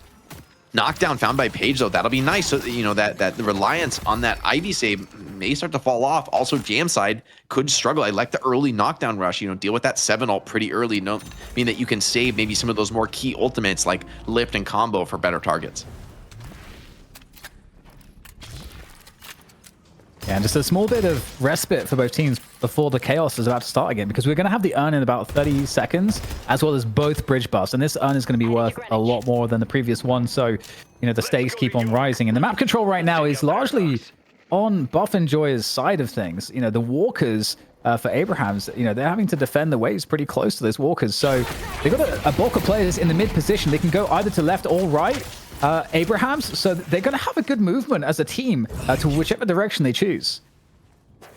Hoot also has the ultimate back online, so meanwhile just going to be clearing the jungle as fast as he can on the Victor, who has pretty insane farm speed as well. But he's ready to get into a fight should one break out near his location. Oh, I think Freemok got the buff there on the bridge, and Shriek's going to take Freemok down for his troubles. So that buff's out of the picture. Urn is up on the right side. Got the bird getting sent out to the left side. I think it went off the map there. And there's the uncollected now by Saf on that Geist. So it's in the hands of Abrahams. And they do have map control on the left side right now. I like the choice to get the Cult Sack as well on Abrams for Listic. I mean, Abrams is one of those heroes who, in competitive play, you really need to be in the fights early. You know, that's a very important part of your role. But with the Cult Sack, he's going to be able to get deeper into some of these late game items and get to some of those crazy tanking potentials super late in the game, which I think is going to be really important. You need Phantom Strike this game to catch, especially 7 or Great Talent. Another fight here. Parry! That's a sick parry, but still the damage onto the Wraith here. Oh, so much, and Zergy will get taken out there, but together super low, able to get out of the picture on that Billy. And oh my god, just getting the barrage in the corner. There's nowhere to go. So much damage coming out, but able to escape for now. And that urn is making its way across to back to the deposit spot, and that's going to be an urn picked up by Saint. That is one huge benefit of having the Ivy on the team for those urn secures in the middle of the action, but they don't want to give it up Buff and Joyous for free. They're attacking this mid walker, but they don't have enough time to get that walker down. They are in enemy territory here as Abraham's reinforced the position, looking to take them out, coming in from the back there, and it's a big trouble here for Listic as he tries to get out on the Abrams. And still, there's going to be a lot of players here for Buff and Joyous that are trying to rally around this, but do you have a much better coordinated push from Abrahams? Yeah, great assistance to get Listic out of trouble, but across the map, Abraham's getting the better of that trade, right? Getting the stronger of that. And down to mid boss. That's wild here. I mean, Abrams is pretty low HP, but there's a lot of players for Buff and Joyous if they want to make this contest. And yeah, it looks pretty real to me. So Abraham's gambling everything on this play. Huge risk to challenge the mid boss right now. Gonna have to play really well around the 7 ult to deny a contest. And Hoot has Infuser just in time for the fight. And they go into the pit. Really huge contest here. Hugely important.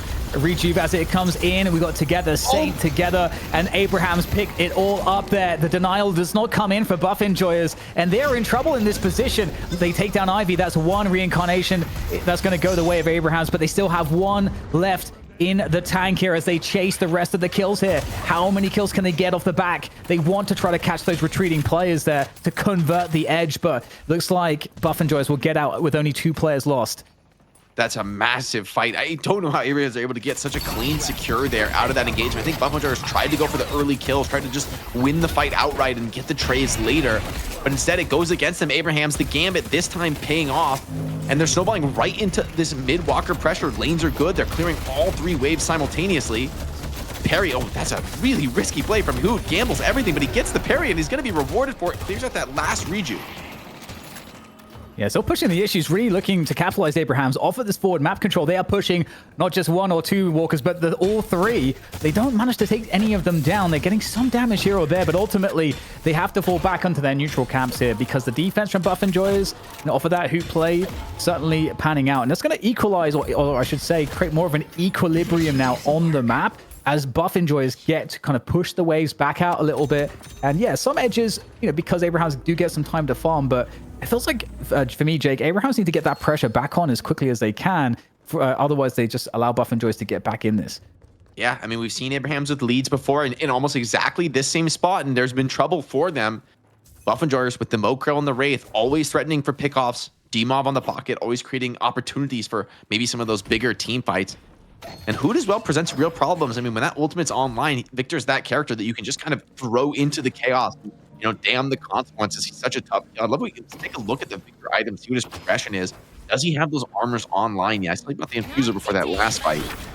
But I think where Victor is, and oh, look at this lockdown. Okay, Ivy does pull 7 out of trouble, doesn't want to deal with that chain lockdown. Wow, big team fight though. Abraham's sending basically everyone on top of these players. They don't necessarily have enough for defense here. Buff and Joyous are light help at the moment. Big Bird coming on in for some disruption, but now they're defending Buff and Joyous under the Walker. This might help them out here. I don't know if Abrahams have enough to push into the Walker to chase those kills, as it gives a Bulwark a position for Abrahams to fight from, and indeed, Abrahams have to fall off of that one, and that gives Buff and Joyous time to reinforce. And Hoot's not coming to this fight. He's trying to just put that pressure on the mid lane. Big catch by Billy onto the Wraith. Tries to pull her super deep. The blink out just barely gets Zergy out of trouble. The Walker just goes down in time to avoid the stomp. The rest of the players, Buff and Joyous, not so lucky. Big trades coming in. Lift, they're trying to chase down on the Wraith, but yeah, you can silence him, you can disarm him, you can't break that melee. Now Billy with the backstabber gets more kills off the back of this, and Hoot did trade the mid Walker there, is going to grab a spirit buff, but was it really worth it? I mean, the cost's so steep right there for Buff and Joyous. Yeah, and the cost is only going to continue to rack up, Jig, because the urn is going to go for free, as well as any of the sinners on the map, the gambers that are available, because there's just nothing out on the map here for the next 15 seconds for Buff Enjoyers to stop any of that stealing from Abrahams across the map. So you can see who's going to show his position, but these two walkers might be under threat. It's very light defense, but it might be just enough at this point. But Abrahams, they can certainly now regroup on this right lane to pressure down the right side walker, and they've got the entire map in terms of the lanes pushed. Yeah, I think Hoot likely going to go Frenzy next item. That would be my expectation here in this build. And just be like unkillable from a spirit perspective. But he's got 7k souls unspent. He's staying out on the map, a little bit risky. Maybe he's trying to hit the secret shop, but it's kind of a scary spot to be, really grinding the limit on Victor. I see Victor. Yeah, and forcing the rotation there from Buff Enjoyers. Abrahams by pressing that right lane, pressing the mid lane, and Buff Enjoyers trying to just start to push their lanes up to get that map control back a little bit here as Abrahams fall back onto the neutral camps and farm up. And they've managed to get a sizable lead now, 20k lead or so, because of the consequences of those previous fights. And so they're in a good spot here, Jake, to just continue creating more and more advantage. And it's going to be up to Buff Enjoyers to find a way to close this difference. I will say this is a game where they've given a ton of farm time and prio to the Victor, and we're just going to kind of be on testing how broken is Victor with this build. He's got Frenzy and Berserker. So the thing about Victor is he is permanently 10 stacks Berserker. All of the time. So you're basically just doing plus 70% damage all of the time. Berserker is an insane item.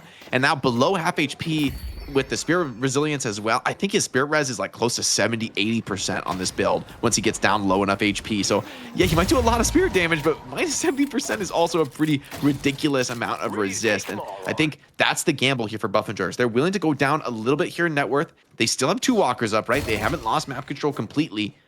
But the key question is, will Victor be able to actually carry the game? It's one thing to be tanky, but in the end of the game, your 1v6 is not going to be enough. You need to be able to win these team fights, and you really can't let the lead, I think, get much worse than this.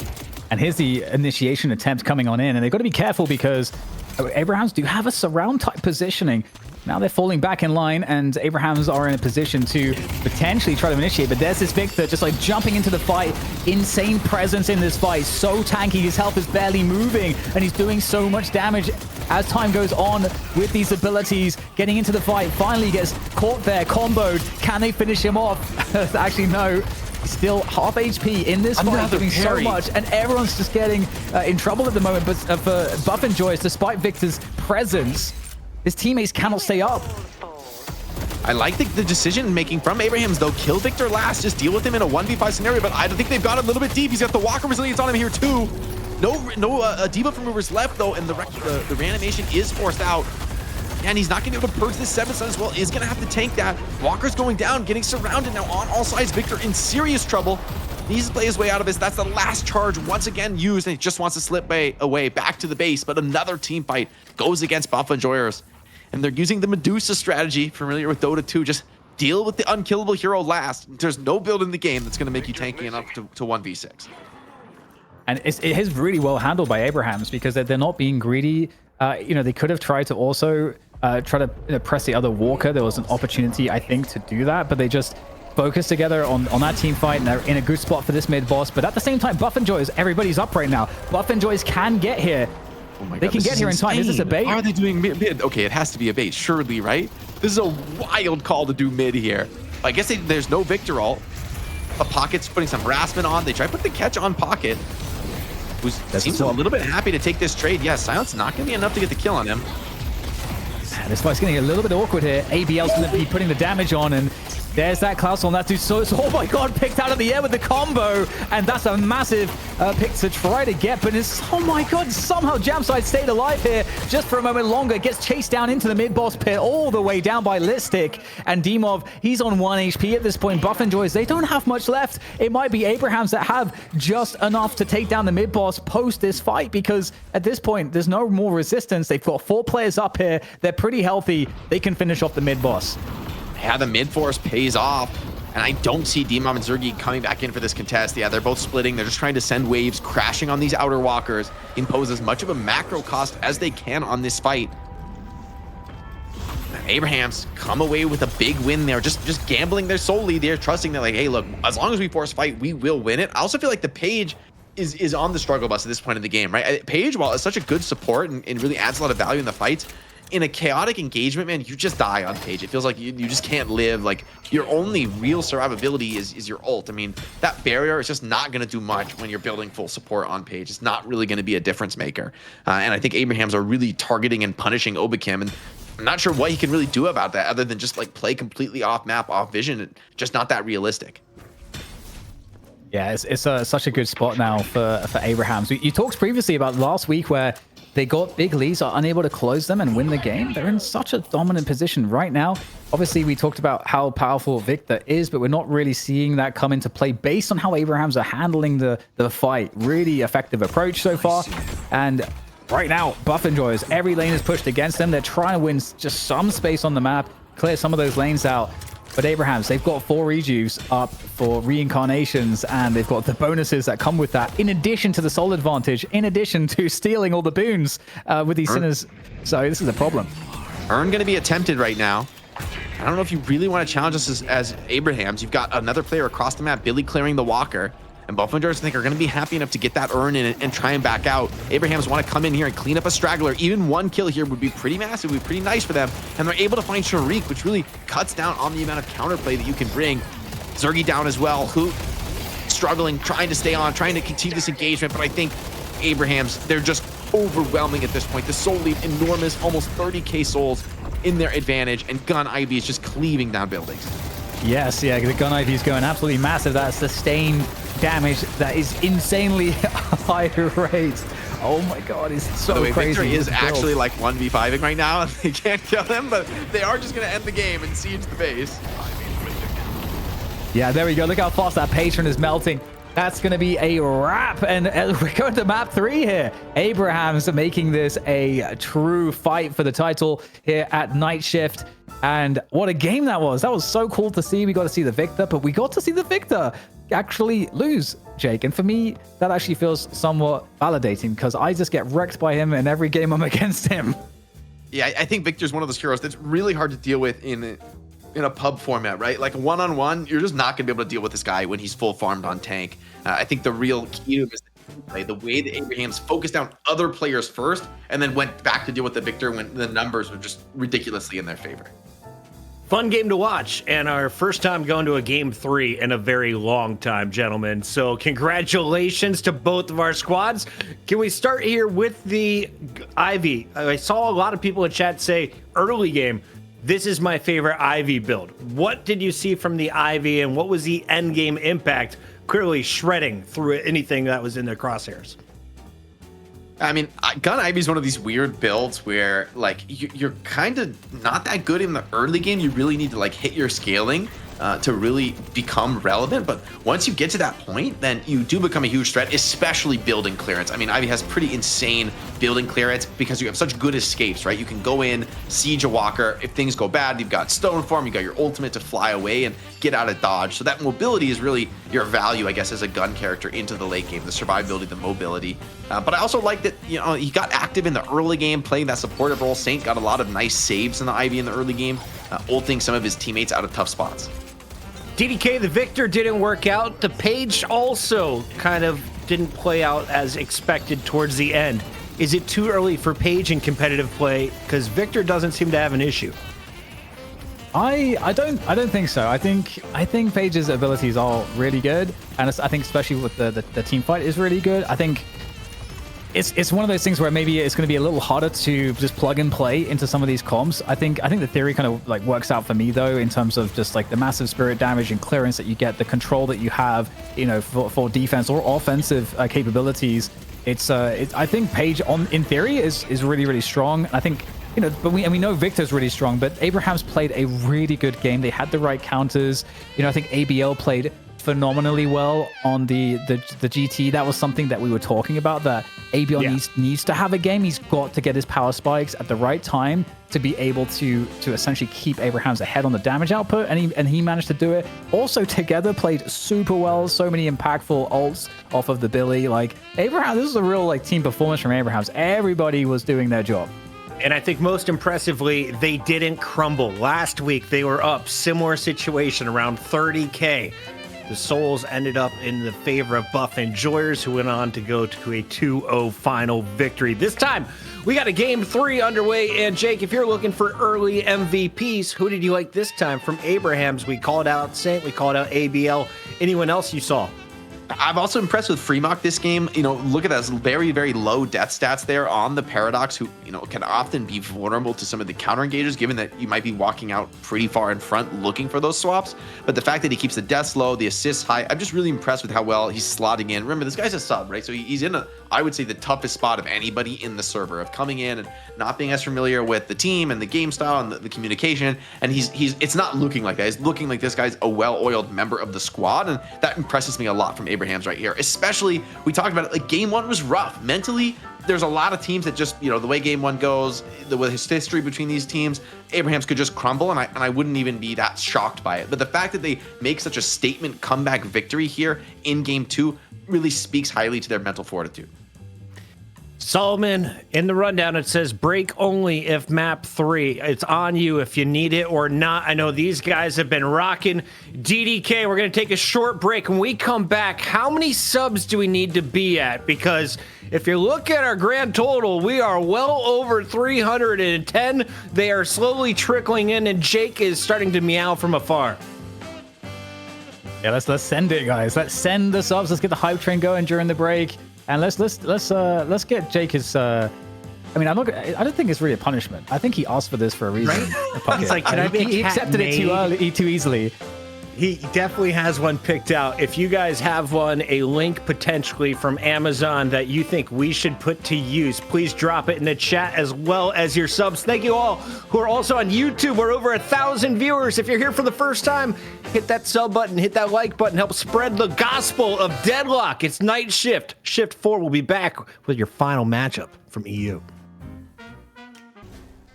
Welcome back. It's the most handsome trio and a man who could be in a cat suit with just about 670 more subs. Thank you for all the support. It is our first night of subscriptions on twitch.tv, and Jake put his cat suit where his mouth is, or his foot in his mouth, or some cat litter in his teeth, or something like that. Kate, Jake, can we call you Kate once we get you in the cat suit? How are we feeling about this potential? We're like, what, 2 weeks away from this? I like to look deadline? at this one, man. I want it to look like the freaking Sasquatch suit, man. Like, I kind of like this vibe, actually.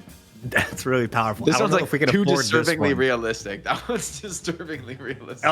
If you were the Photoshop wizard who sent that over to us on twitch.tv, we appreciate it. Our Patreons have also showcased some of their phenomenal art, and you too could become a patron. We'll tell you about that in a moment, but first we got to shout out Intel. This show is presented by Intel, and Intel is doing some big things. Dan, you were involved last week with some CS, and I love to see it.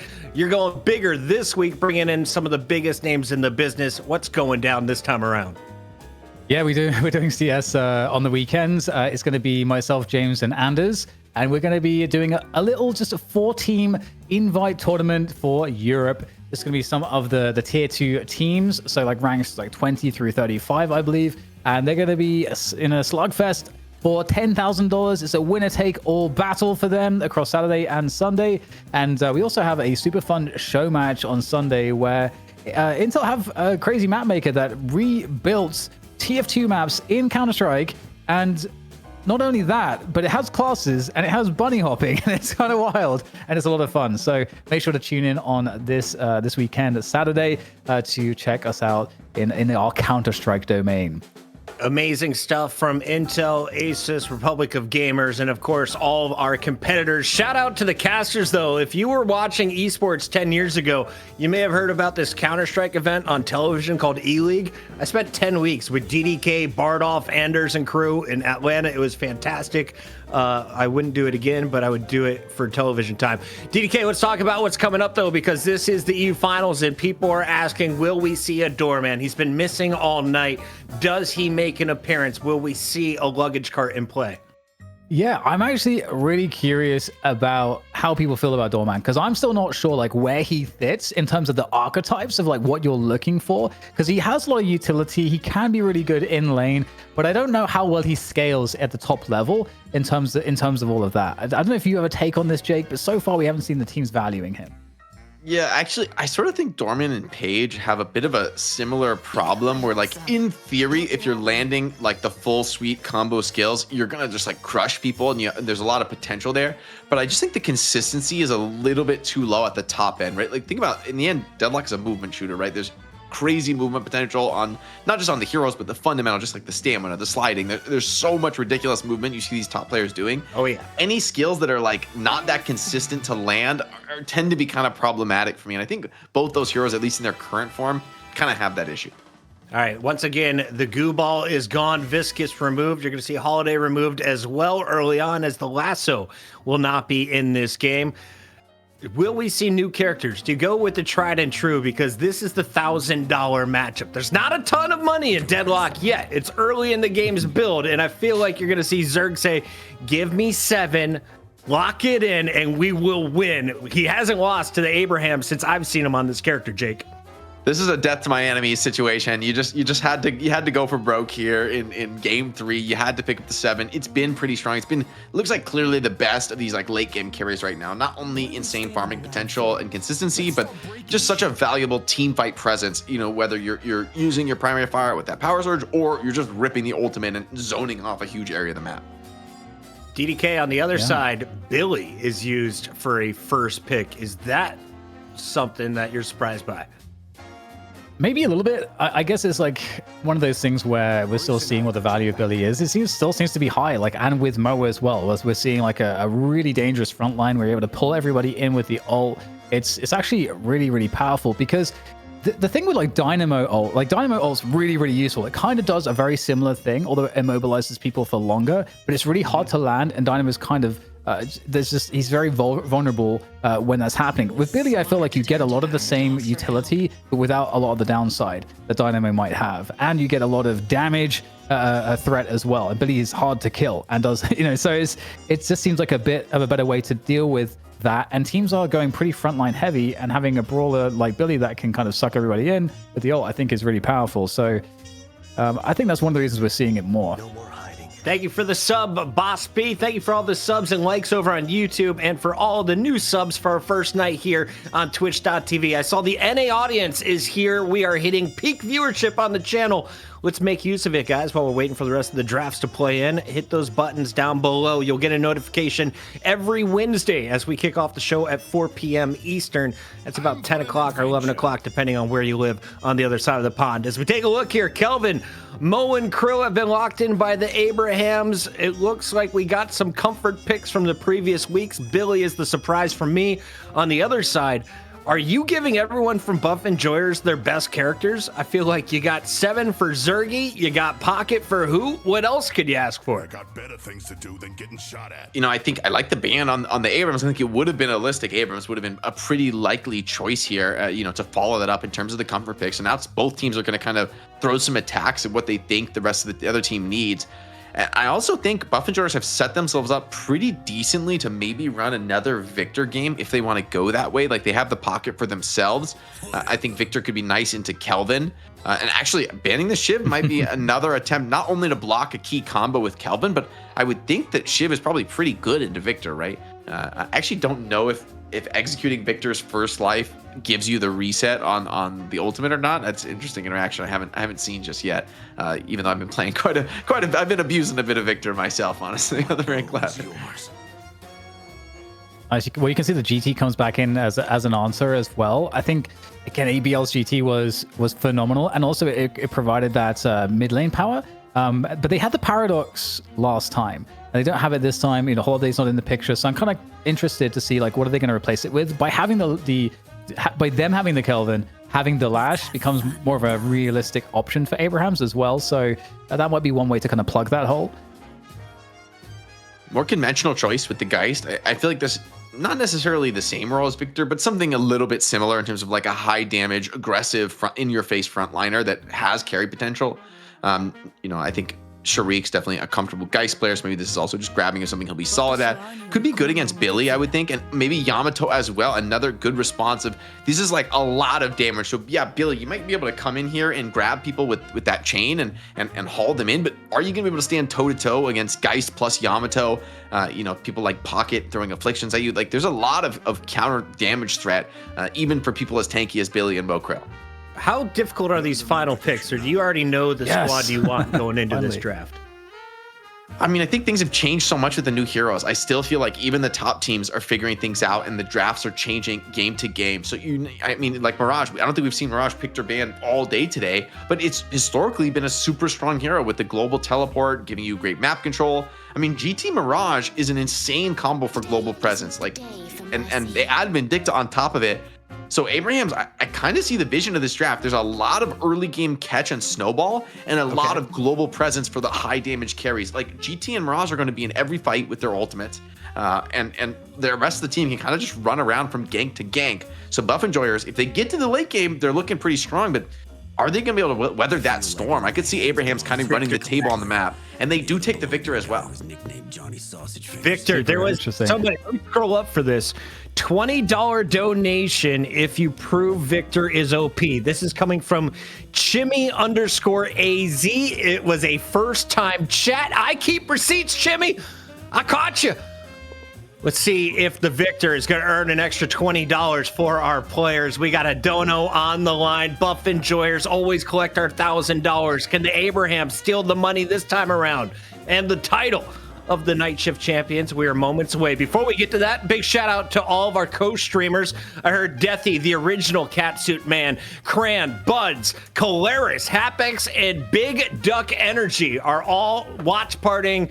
We allow it. It's free to do. DDK, they should get involved if they haven't already. If you're streaming and you're playing Deadlock, you should get in on the watch parties, right? Hell yeah, let's do it. Let's put the spotlight. This is the best teams. Why would you play the game yourself when you're just going to be an inferior viewing experience for your viewers? I mean, play the game all week. This is Wednesday, baby. This is the night shift. This is when we clock in. All right, yes. We clock in. We're clocking in for the night shift. And as we wait for this game to load in, some questions, Jake, about expectations for early game. Which team has the better composition to take the edge in the first 10 minutes? What happens there in the second 10 minutes? I would say I like Abraham's draft better in the early game. Laning phase, I'm not sure exactly, like early lanes, like the first 5 minutes. Okay, I think it's kind of anybody's game. The Buff Enjoyers, I think Pocket's a bit of a weak laner, but they also have some pretty strong laners to complement. So laning phase is one thing, but assuming that we get towards that 10-minute mark and things are pretty even, I would expect Abraham's with the global presence from Mirage and GT, with the mobility and the catch from Mokrill, Billy, and Vindicta. I feel like I like that early game better. However, I think Buff Enjoyers, if they hit that critical mass, if they extend the game deep into that 25, 30-minute mark, get online without too much of a net worth deficit, then I can see the Buff Enjoyers comp kind of overwhelming in the late game. So both teams have kind of stuck to their guns. Abraham's want to snowball, Buff Enjoyers want to just hold the line. I like this call out. Also, I like the call out from chat. Jake, if we get another 10 gifted every time it happens on stream, will you purr into your microphone? It's not my request. It's from the chat. How does one purr, man? I don't. You can practice between now and the gifted. We've got some time. TDK, I think he's totally capable of this, don't you?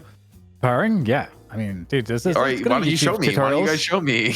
I'm not the one that has to do it. I don't know. Come on, Jake, you got this, baby. Don't be afraid. You got Lion in your name for a reason. And Flint Snow just hit us with the 10 gifted. Jake, let the people hear it. I can't roll my R's. No, give it better. Another try. I can't roll my R's, fucking. Like you're rolling the R, baby. Oh, he's going to work on that before the catsuit gets delivered, ladies and gentlemen. This is your EU final shift for Buff Enjoyers, formerly known as Virtus.pro, taking on the Abrahams. Let's get it. I wonder how many people clipped that. Or, what have I done?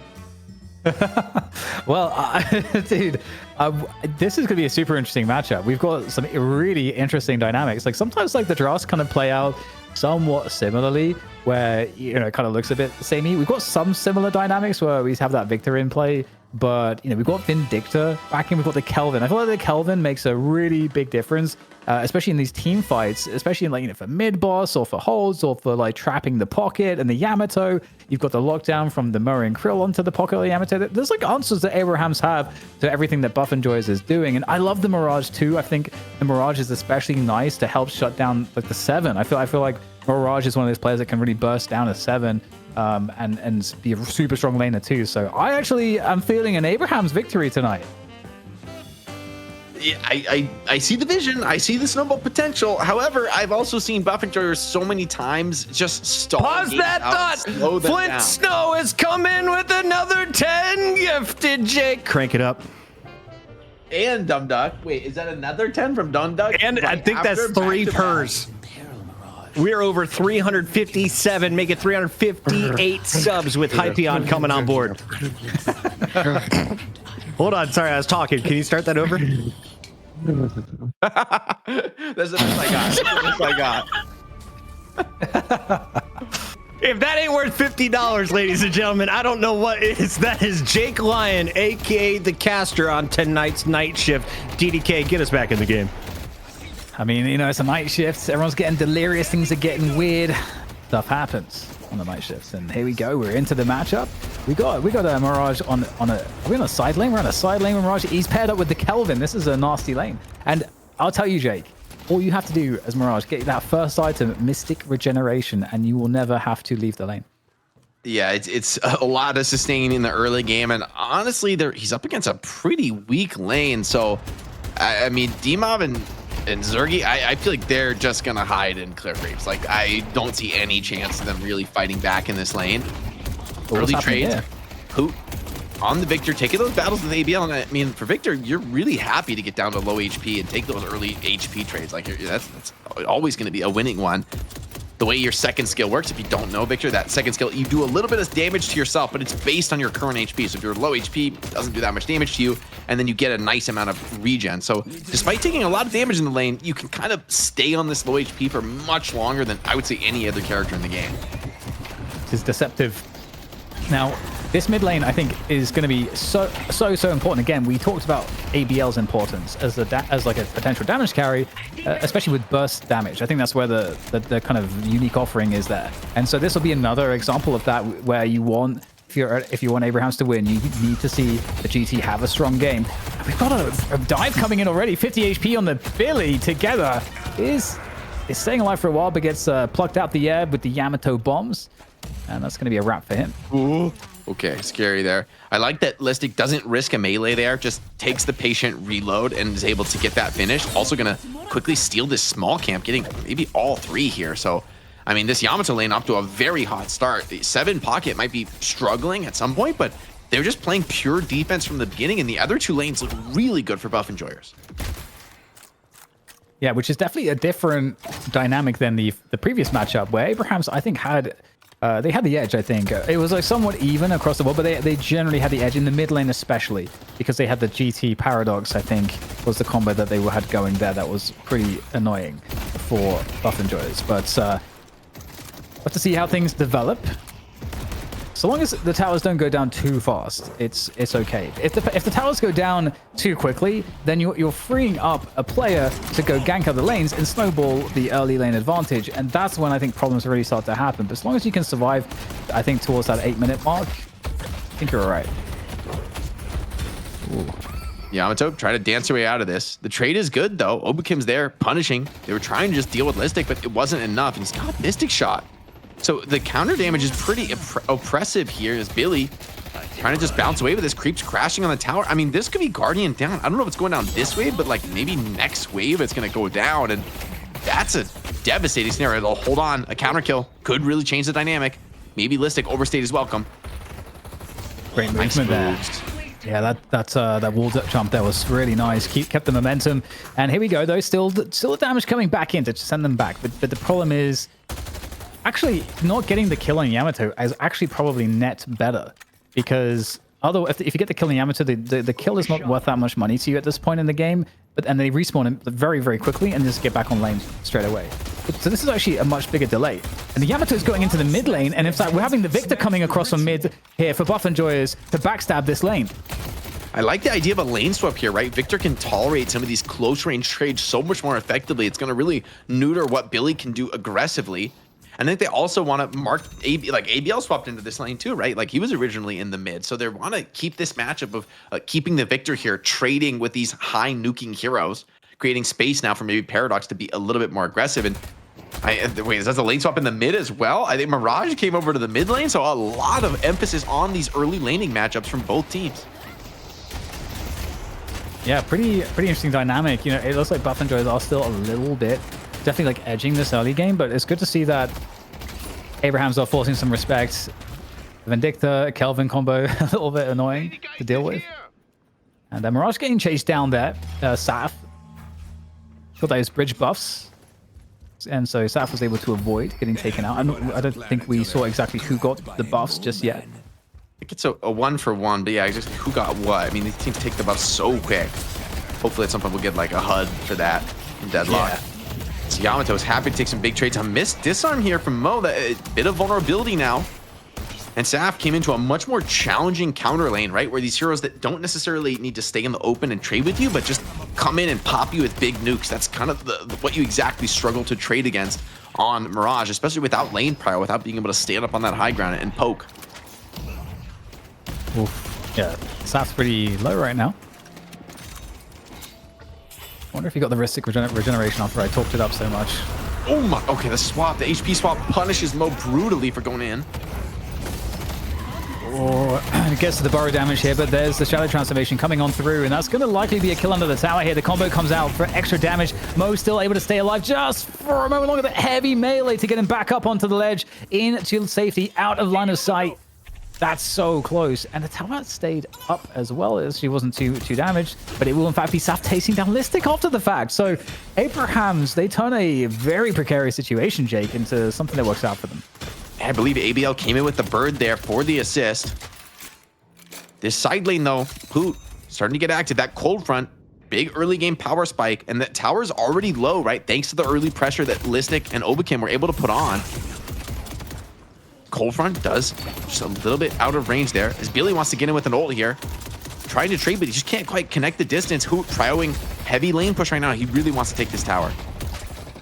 Yeah, and obviously Victor has the ultimate now that will res himself, so really want to try to deal with that if you possibly can as early as you can. In comes Billy there, looking to target down the Paradox. Is looking like, oh wow, ABL from up top with the shot, the power shot, the spirit damage. And that is going to send this push attempt back. Who's going to have to wait a little bit. So good defense there from Abrahams again. They're holding on. Yeah, once again, just ignoring Victor as the tank. I mean, I think this is actually a really good lesson for a lot of people who've been playing against Victor and struggling in the matchup. Is like the key is dealing with his teammates first, right? If you focus the tank first, yeah, of course, you're going to be in trouble. I think Victor just kind of baits you because he looks like he's on low HP. He looks like he's killable, but actually he's got, you know, crazy efficiency on low HP. He's got the ultimate as well to back him up. But if you just burst his teammates down and he's left all alone, you can see even Hoot knows, yeah, okay, he just doesn't have the power to stay in and 1v2. And, you know, right now we're going to have the Sinner's Sacrifices spawning in about 20 seconds. And that's when things get interesting. Oh, big damage there. I found onto Sharik there, trying to escape on the Geist. Looks like here is the hot pursuit coming through. And the arrows are good from ABL to take it down. A tower picked up by Buff Enjoyers in the meantime on the right lane. And you can see going in aggressively for the Sinner Sacrifices of the other team there. Is there anyone to prevent that from happening? I'm not sure. That's going to be picked up on by Victor. And in the meantime, mid tower going down for Abrahams. And it seems like the Sinner Sacrifice edge is slightly then with Buff Enjoyers. Yeah, if Hoot's able to get more than just the one Sinners, I mean, I wonder if he's going to go in for the double. That would be a little bit wild here. I think he might just grab the one on his side of the map too, but already got +1 Sinner advantage, which is definitely nice. He's also going to be free in the solo lane with a full HP tower, which is a great way to get super farmed up in the game. Oh, the catch just barely catches with the frozen shelter, and that's going to be democked down. That's a beautiful move, and Freemock actually got away after getting bursted and afflicted by Demoff as well. Or rather, yeah, by a Demoff. So that's a really great save. This is why we like Kelvin. Yeah, Together finds another kill onto Listic, and Listic is really starting to struggle. Couldn't get his ultimate off in that engage. Maybe got bursted by the combo across the map. Victor is going to get super farmed up, but it's going to be a lot of pressure on Hoot and Zergy to really get into the game maybe earlier than they would generally prefer, because I think they're going to be forced to show up and bring some of this farm to bear in early team fights. Yeah, we've got Zergy coming out towards this left side bridge as well, as he's farming, maybe looking for an opportunity towards mid now as he's rotating over there. 2 players in mid, maybe 3 soon for Abrahams. First urn spawning in 40 seconds, as well as 2 more bridge buffs at that 10-minute mark. And we've got the potential disruption from the Mo here. There it is on camera. Saint looking for a potential gank. Doesn't have combo up though. 30 seconds until the lockdown of the combo, but at least can help to try to deal with this tower. Just dive straight in. Parries the melee of the tower. Big forward presence here for Abrahams. With Vin here, they're really going to commit for this. Mo might cost his life, and then with Kelvin here too, this is a pretty strong early fighting force. See ABL showing up as well with the bird, so effectively like 4 players into this fight, and they're able to take down Zergy, who was trying to just get a cheeky tower defense there. Listic also showing up to this, but I'm not sure there's 5 players from Abrahams on this side of the map. I don't think you can really be here as buff enjoyers. That's actually a very key kill on Zergy. We'll go into that in a second, because we've got Billy like fighting on the bridge there after the chain gang, trying to survive, and I don't think it's going to happen near the Yamato. Okay, Listic drops down. There might be a chance after all. Billy, Listic taken out by Jamside. The assist was there for Abrahams. Great move. And they're going to get the bridge buffs. They're going to get all the rewards here. They're in a great spot. More kills potentially. Dimov trying to cloak his way out there. They can see the potential catch coming in from ABL on GT. And Jamside gets it. And I think also the snipe came in too. So lots of aerial damage. This is that moment where the comp really coming together for Abrahams, right? They need to keep this snowball rolling, keep this momentum going. We know how good buff enjoyers are when they're behind, when they're clutching and turning fights around. So they're definitely not out of this yet. But Abrahams, they want to expand this lead. They want to keep it growing. And they have to ride that exact balance of keeping the pressure on without overextending. And they've got the urn threat at the moment too. So the other team at this point can see where the urn is. And are they respecting it or not? You know, this is hard for Abrahams to truly understand. Abrahams know that there are some players left lane and mid, but they don't know how much is on the right side. So they're going to have to figure it out, because they also don't want to waste their own time too by just holding on to that. It's interesting. Abrahams aren't going for the turn in. They just don't realize, I think, that there's so many buff enjoyers elsewhere on the map. And so I feel like Abrahams could have gotten a free turn in there pretty much. It's only Obikim defending it. I don't think he would have been able to stop it. So Abrahams maybe a little bit too passive, a little bit too scared there, because Hoot and Zergy are just clearing jungle. They're not defending that urn at all. And they kind of get away with that because Abrahams don't force a punish. It might be because they saw Obikim. Maybe it's just if it was anyone other than the Paradox that they spotted there, maybe they just go for it. Because the threat of the swap. Of the counter engage, yeah. Yeah. And well, so that's a small edge there for buff enjoyers, also getting that mid tower. But we got a GT ult coming on through there on the right side bridge buff area, as there is a fight. You've got Saf also on the Mirage chasing that fight down. It looks like a really good amount of players here. They're going to grab the urn here, Abrahams. They're going to take it across, and they're going to cap this. And in the meantime, it's a defense on the left side Guardian, where Jamside is alone on the Kelvin. He's going to have to probably give up that tower. He will. He stays alive. He's not in danger. And it seems like the right side tower will go down for Abrahams against buff enjoyers in return as well. But they also pocketed the urn. So Abraham's definitely in a good have a good edge at this point. Yeah, and Jamside on this early fighting Kelvin has a lot of damage. So, you know, like, this is a pretty scary guy to be pushing up against. If he isolates you in a frozen shelter, he's kind of going for that gun build. So he's actually going to be able to potentially solo kill you if you don't have the farm to keep up in that spot. Hoot's getting huge, but it's coming kind of at the cost of some of the other players' gains. Listic falling behind the game a little bit on Yamato, and we know Yamato really struggles in that spot, right? You pretty much all damage as a hero. You're tanky, but you don't have stuns, you don't have control, you don't really set up for your teammates. You need to be bringing that heat damage-wise, and you run the risk when you fall a little bit further behind that you just become irrelevant. Oh, they're looking for like a catch or a punish. The combo of Vindicta Talon is actually kind of nasty. The burst damage potential. Yeah, they are trying to target Zergy, you know. Yeah, snipes and bow shots, pretty scary. Definitely going to need some spirit resistance with the amount of damage his team's bringing. But the fact that it comes in all those extreme bursts, right, could even be trouble for somebody like Victor, who Victor, by the way, super low, is getting ganked by multiple players on the other side of the map, already forced into that shocking reanimation. And they're on him. They got a bird coming in on this. Yeah, I think he's just dead to rights here. Oh, yeah. Nothing you can do against that. Abraham's looking actually insane right now. And one of the usual, you know, the trump card is going to be your 7, Zergy, but he's been getting pressured so much this game, he hasn't had the space to farm up. He is behind on farm. He's going to be able to pick up that 1 kill before getting traded out. And here we go. Vindicta in on the action. Oberkim is absolutely dead. And the dominance across the map right now in favor of Abraham's it just feels so clear. And, you know, the fact that Saf has been playing really well in the Mirage too is such a big boon for Abraham's and their prospects, because as we get into this later game territory, Saf can apply so much pressure by himself on lanes because he has the Traveler, and it creates a lot of rotational issues for buff enjoyers. I wonder what this buy is going to be for Saf. He's saving, looks like for a 6K pretty early on in the game to be going for a 6K item. And so there's a chance he could go greedy and grab something like a Ricochet to secure late game. Looks like a fight though, breaking out. Potentially trades coming in on the other side of the map. Listic already getting poked down. Maybe forced just a pure defensive ult. This is a really rough spot for Yamato. Oh, bird. Scary, so you can hear it. Oh, he gets it. Manages to find the entrance, and it's enough. That must have been right out on the edge of the radius of that explosion, but it is enough. Big swap coming through to try to slow down Jamside, and he's getting bursted. Speaking of burst damage. Oh, the parry. He's still afflicted, though. He's still in trouble. But, oh, man, if he slips out, this is so painful. This is starting to look pretty scary now. And another catch. Oh, the warp stone, perfect there by Saint. Grabs the combo for the catch. Yeah, Assassinate coming in just in the nick of time. This lineup is being played just so absolutely well for Abraham's, because again, it's not as though they had the easiest early lanes. No, I mean, and some of those early trades coming in really nicely for buff enjoyers looked like it was setting them up for success. But I think Abraham's, they've also got a ton of cult sacks on their team, so they really do have like a lot of like late game farming.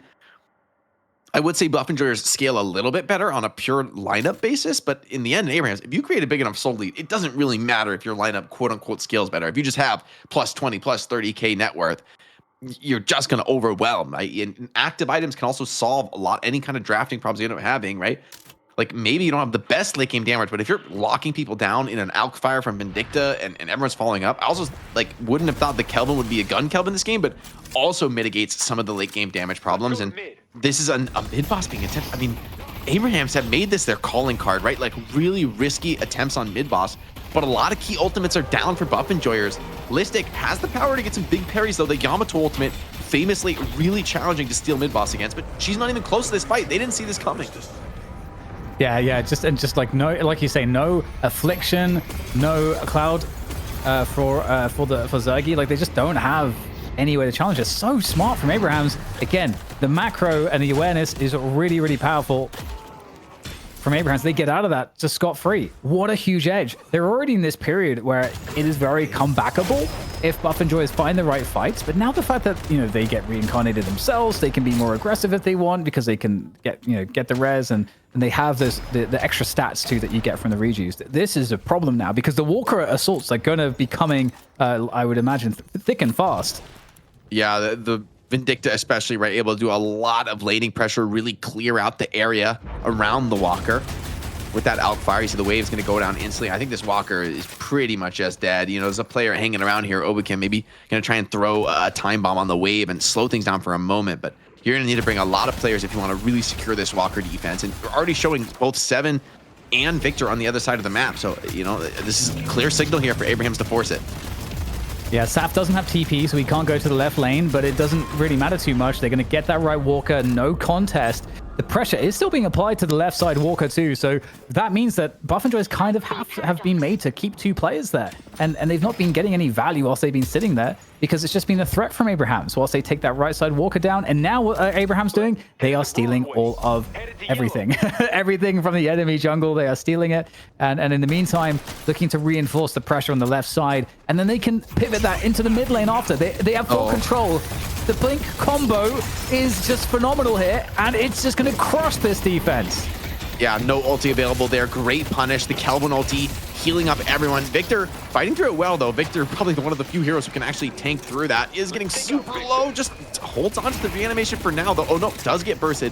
Does get forced into that reanimation. And now being chased down under the walker. This is a little bit risky, right? Victor, one of the toughest heroes to catch. And maybe they've gone a little bit too far. Hold on, Hoot starting to turn this one around with the help of the Seminole. Yeah, is this too much? Have they been too confident? They obviously have the res available still, so that is perhaps why they're going so deep in this position. And, I mean, okay, you're going to get a couple kills onto Sharik and Sergi. So that's still going to be enough for Abrahams. It looks like the calculation should work out because they can keep pressuring the left lane and the mid lane as well as we get the continued fighting around this. Oh no, getting caught by the stun off the walker right before it goes down. And that's Fremok who's going to use that final res though. And even with the wave clear, they're able to just burst through that walker, through the backdoor protection. And I mean, it looked like an overextension from Abrahams, but they kind of get out scot-free. It is at the cost of all of their rejuves, but in the end, you got a walker, you got a winning team fight. You cleared out a big part of the map here in terms of jungle. You're sitting pretty for Abrahams, 20K lead, pretty early in the game to be at that stat line. Yeah, such a sick lead. And they have been getting a lot of these key dinners as well, I think, on the enemy side of the map. As well blah, as their blah, own. blah. Victor is real good, and he's going to lead the comeback, right? I mean, it is a strong hero for making these comebacks, right? For like, that's exactly the type of fight you need to create on Victor, where the enemy just tries and fails to burst you. He's also going to slip in deep behind the wave here and just nuke down the walker. Getting that heavy stacks of Berserker up pretty early, and there are some sinners here. Victor can maybe snag some of those. It would be a nice little coin in the pocket here of Buffingers. They need every soul they can find on this map, and I think Abraham's happy to be on this left side of the map, given that it's their urn spawn. They don't want to be giving urns back to Buffingers. One of the best ways, of course, to make that comeback. But a pretty nice jungle steal from Buffingers. I mean, trading farm is a winning play when you're this far behind. Yeah, they got 4 sinners in the enemy territory there on the right side. That's really big. In the meantime, though, Urn picked up. I'm curious. It's going to be an Urn that's in Buffingers territory. So I'm curious if Abrahams want to just hold on to it and force Buffingers to have to rotate and respect that they could try to deposit it. And that's going to sort of, you know, allow Abrahams to know kind of more or less where their opponents are. So that gives them a map control edge. Or are they actually going to try to... Are they going to really try to turn this one in? I just don't see it being a good idea. This is a wild turn into attempt. They might go for it, though. I mean, they've got the whole team on this side of the map. Maybe they're just saying, hey, look, let's just keep this tempo up. Let's not play slow. That's allowed Buffingers comebacks in the past. Maybe by rushing things, forcing it early. Looks good. Nice combo as well. Grabbing the turn in. Big chain by Billy. Initiating the perfect fight potentially for Abraham to blow this game open. Yeah, that was huge. It seemed like Buffingers didn't quite believe that they were going to go for it either. Just caught really out of position. This is not really a great fight for them. They've got to try to fall off here. In the meantime, you've got Mirage who's holding onto the mid lane whilst this is all going on, and it's going to be a kill for Jamside. 2 plays down now for Buffingers as Abrahams are in such a good spot. Everyone healed up inside the Kelvin ult. Tempo Kelvin ult here is actually pretty nice. I mean, showing up for this fight, I don't think you can fight this, Hoot. He's got ulti. Okay, maybe the swap on the Kelvin. Maybe they can get the pick off here. But remember, you're still up players. You're up massive soul lead. D-Mob bursted down by ABL on an age streak here on the Great Talon. And Abraham still fighting at full strength. And I have to say, it doesn't feel like that was a bad idea to try to go for that play. Just as your opponent is sort of fanning out, starting to retreat, not expecting a fight, that could be a good moment to get a pick. Because you can't just sit back. This is what we've learned in Deadlock, you know, time and again. If the other team is getting ahead, they can hold on to the lead. You have to force spots that are risky. But sometimes, you know, if you're skilled, it's going to go your way, and that's your way back in. I think coming back against this high global presence strat with the cores of ABL and SAF is really challenging because they're always going to be there in the fights. I mean, Jamside, I would say, is the other core, the Kelvin. He's going to lead the charge, but you're always going to be coming in for the assists with GT and Mirage. And the front line is just really devastating right now. Like, you don't have an answer to this Kelvin and Billy running it down on you. Listic, he just can't stand toe-to-toe. It's really up to Hoot, but I think Hoot also knows, like, look, he's not going to be able to, if he just gets Mo comboed, you're not going to be able to press your skills, right? You're not going to be able to pop those debuff removers. And again, you know, going back to that 7 point as well, you know, usually the saving grace for Buff and Joys. They just didn't have the ability to deny the pressure enough, and it just forced Zergy to have to respond in moments where he wanted to be farming. And some of those moments, they dived him, and he died.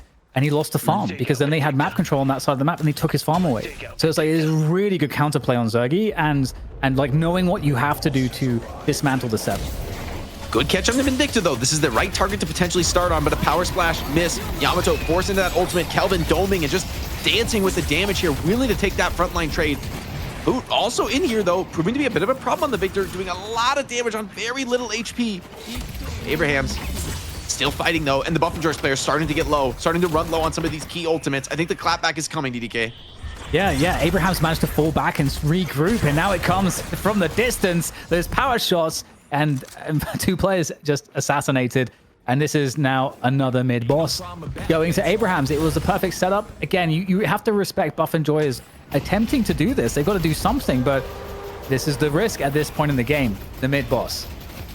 Yeah, you saw your chance to jump on the Vindicta, but you're lacking a little bit in control. It's kind of all in on Obicam, and that's just one swap, right? Like, you don't really have much follow-up lockdown behind it, and it's a baited mid-boss for now. They're trying to see if they can bring Buff and Joyce back into another fight, especially one down numbers in this kind of a soul lead, and I think they've done enough. D-Mob in a little bit too deep. Had to take a look, right? Had to check, okay, is this mid-boss for real? You've got to contest that.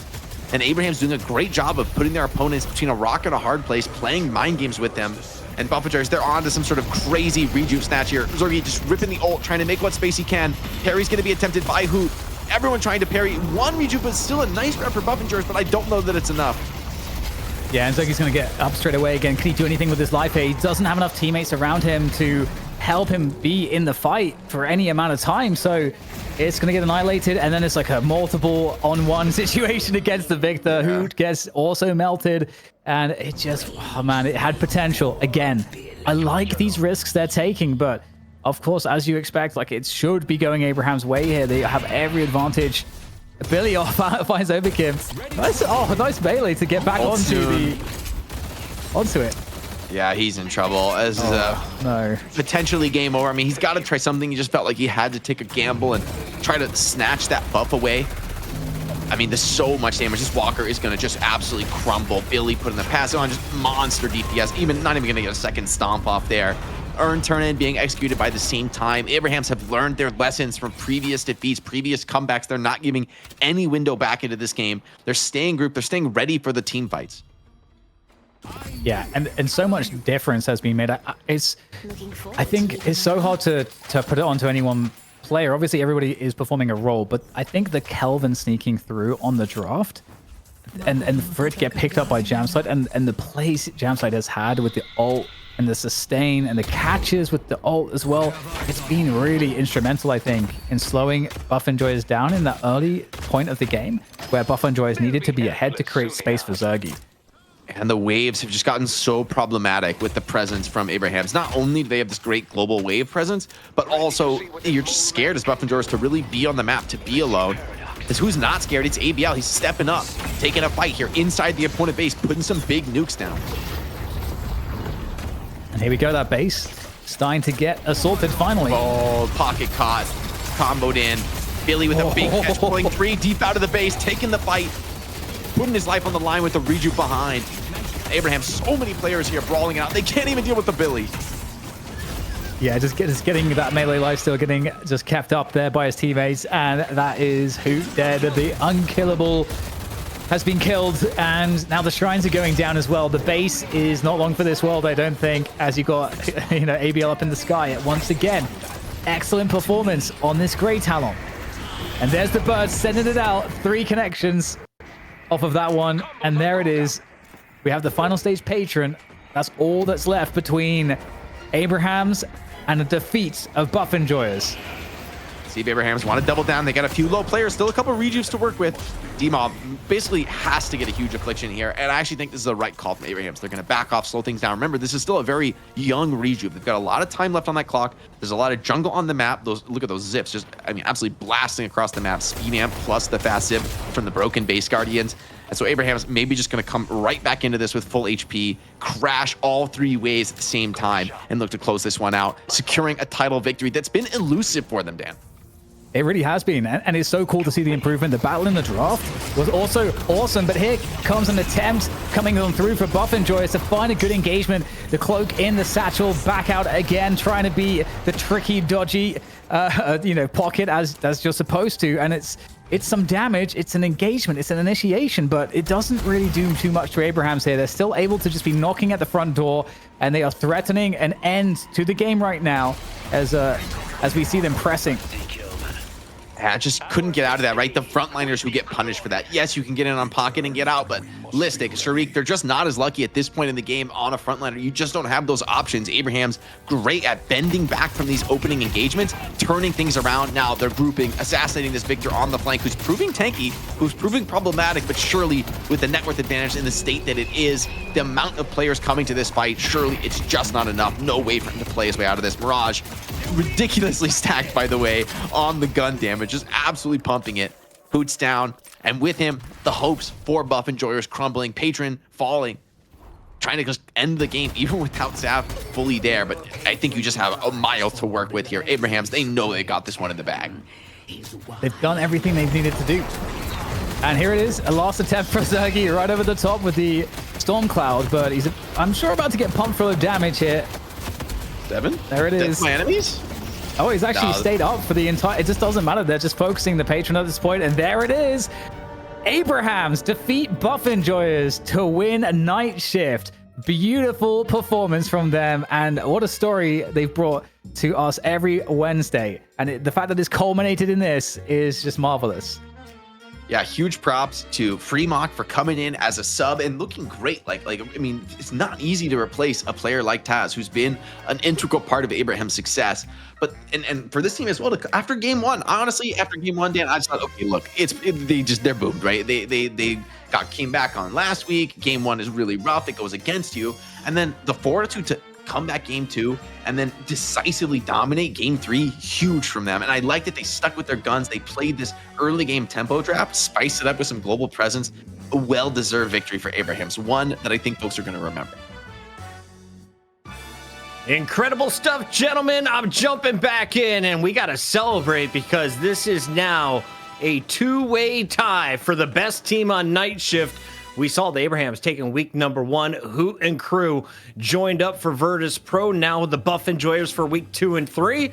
And now the Abrahams steal the title back. The question from the chat, was this simply a draft fail by taking the Victor? I know they tried the Victor and Page. Now the Victor alone. It doesn't work out either time for Buff Enjoyers. DDK, is that where they went wrong? Or did Abrahams just not make the same mistakes we saw a week ago?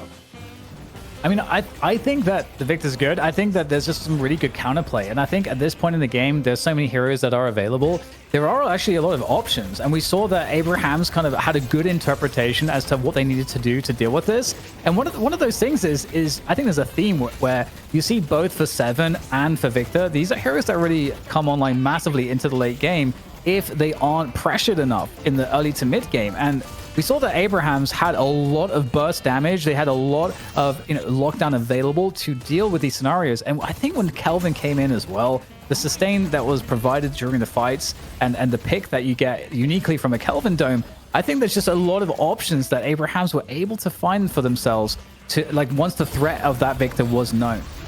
The Billy highlights are endless here, Jake, as we take a look. One of the most annoying ultimates, according to the chat, also dumping out the damage. I was questioning the first pick, together making it work, but Saf also caught my eyes towards the end of the game on the Mirage. What did you like about the Abrahams win? I was just really impressed with the way they executed. I thought the fact that they, not just had the lead, but they kept pressing it. They kept pushing it, kept trying to expand it and look for more and more objectives. Maybe in the past, when they had those big leads, they were playing things a little bit slow in the last couple weeks. But I think this week, they really showed that, okay, no, we know our strong suit is the high tempo play.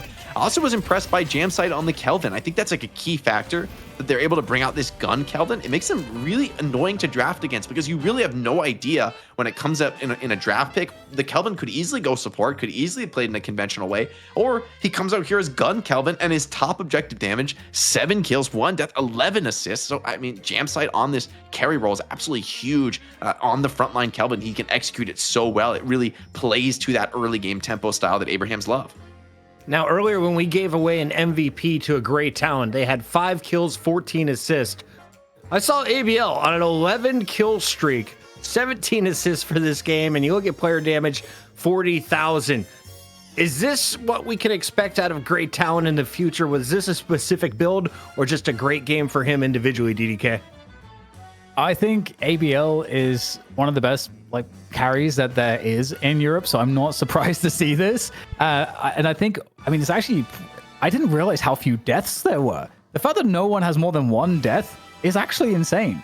Right. Like when watching that game, it felt so close, obviously until we got to that point where things really came over the line towards the mid to late game. But wow, I'm so impressed. And I think this really reinforces for me also how well Jamside played, and also reinforces how well the coordination was for the entire team to be in these fights that were so close so often and still be able to manage the macros so they're not overextending too much. And because they also chased for a lot of kills, but it was always with a plan. They had a really good intuitive sense as to when they could chase and when they had to cut and run. And so yeah, are you shocked by this, Jake? Just 1 death, that's it?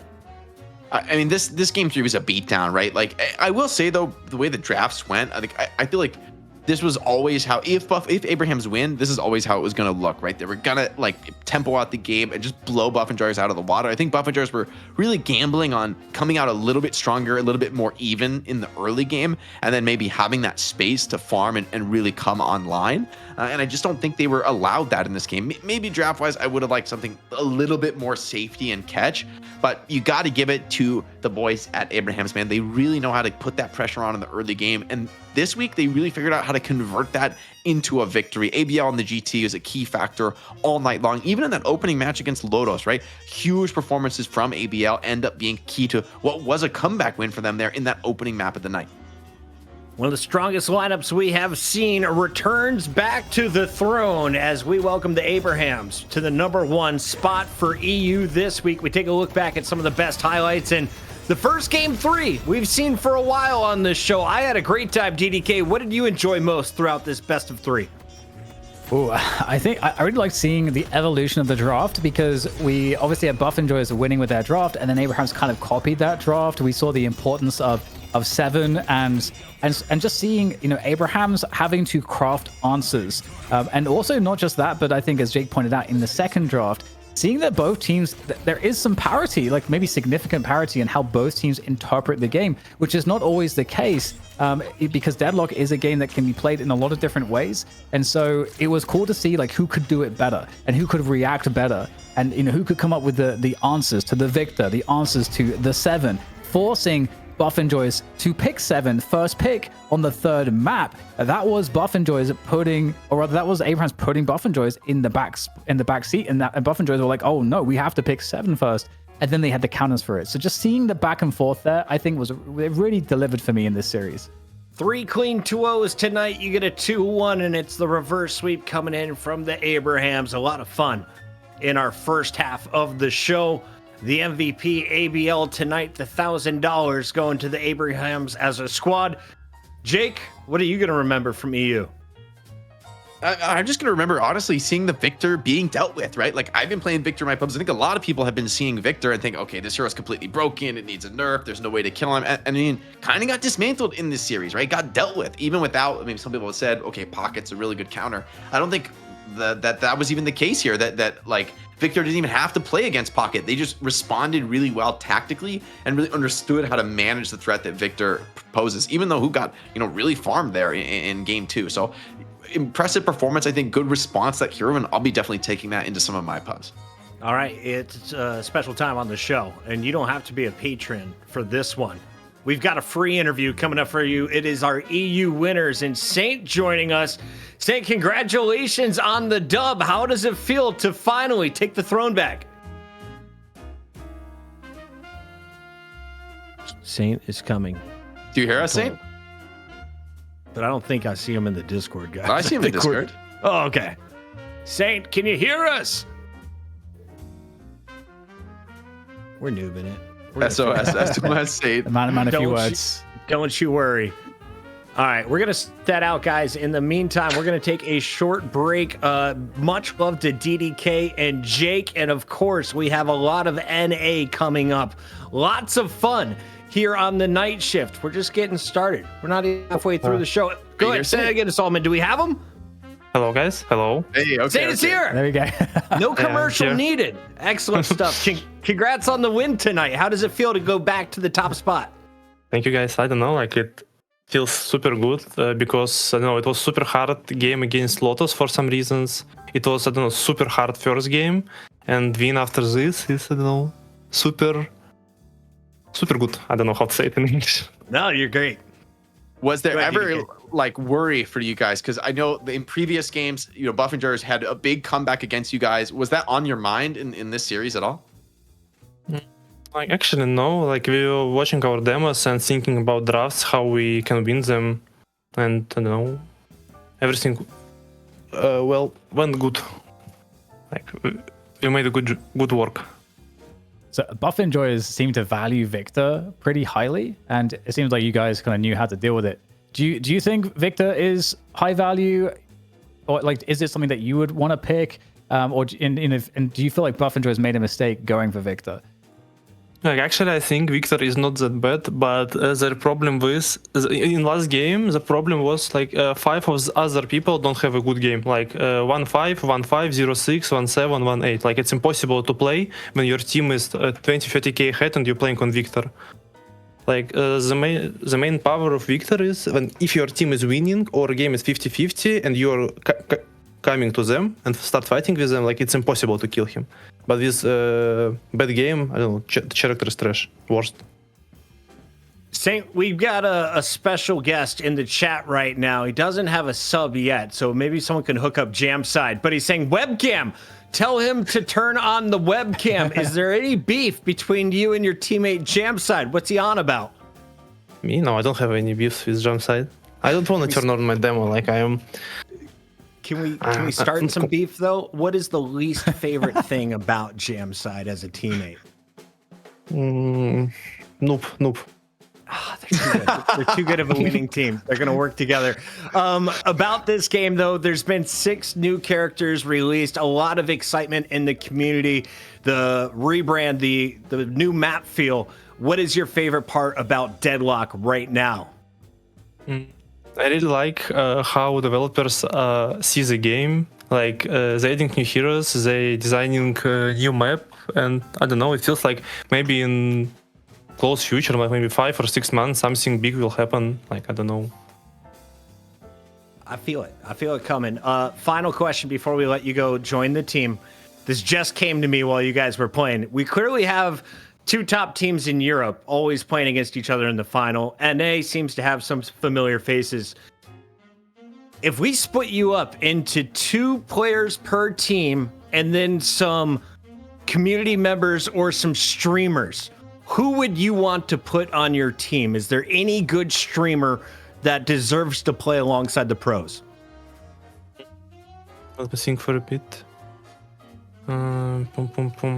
Actually, like at this moment, I don't think that streamers are good enough to play in tier in Abraham's or Virtus.pro because they don't have enough scrim experience and competitive experience.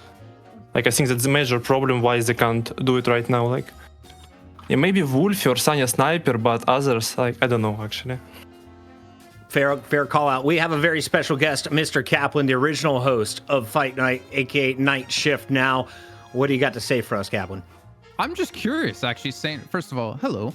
Hello. How has the team adjusted with Hoot coming out and ABL come in? Have you had to change anything, or does ABL kind of slot into what Hoot provided for your team in the past? I'm really curious, like how you guys have changed things up since.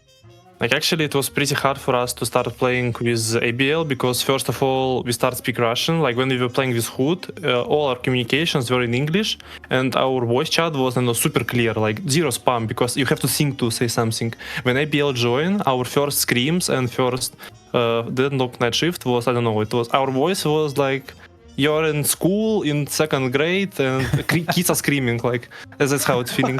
How it's feeling. And actually ABL and Hoot are very, very different players, like black and white, yin and yang. And we have to change our play style. What is the biggest difference between them? Actually, ABL is, I don't know how to say it in English, but he's egoist. Like, he's playing for himself, he don't give a fuck about his teammates, and you have to play with him. And Hood is trying to balance against solo plays and team plays. Like, it's my own opinion. Like, maybe I'm wrong, but for me it looks like this. Selfish play style pays dividends. At the end of the day, you guys got a big dub. We saw an 11 kill streak. Moving forward, for Deadlock, do you feel that Europe is clearly stronger than North America? Are you excited for the day when we pit you guys against each other on LAN? Yeah, I don't know. It feels like Europe is better because in Europe you have more strong players, strong teams, and that's the major reason why NA is weaker, because like they don't have enough experience in competitive, like against each other. Like I don't watch NA Deadlock Night Shift and Fight Night, but it feels like only one team is winning every Fight Night, no? Yep, basically. Yeah. Like how much, 20 or 25 Fight Nights and Deadlock Night Shift, and only one team is winning. Like zero competitive. How to say? Yeah. There's been a couple teams that have upset them, but Hydra Nation has won a ton of games. Like, and they have rotated their players, so they've like changed the roster sometimes. So, but I think you're right. It's just like the competitive scene is so much bigger and stronger in Europe right now. Yeah. But I know the fans all, everyone wants to go to see a LAN, see the global competition. That's sort of the hopefully in the future, like you said, hopefully something big can happen. Yeah, I'm really waiting for this moment when LAN is gonna happen, meet everybody, play good games. I don't know. I'm really waiting for this. Saint, final question for you. As a newbie to Deadlock, who are the top 3 characters in the game right now? If I was just getting into it, who should I start maining? Like you are a new player, yeah, in the game? Brand new player. I think Warden. Like Warden? It's super, yeah, Warden, because he have a really strong gun, easy abilities to use. The second one is going to be Haze probably, because I don't know, many people were playing CS, Valorant, or something like this, and they know how to shoot. And on Haze, all what you need to do is just shoot. The third character is gonna be, actually I don't know. Like okay, I will say 2. Like I don't know what third character. What takes the least amount of skill? Say I was a Reinhardt main in Overwatch, or just I can't shoot for shit. Who should I play?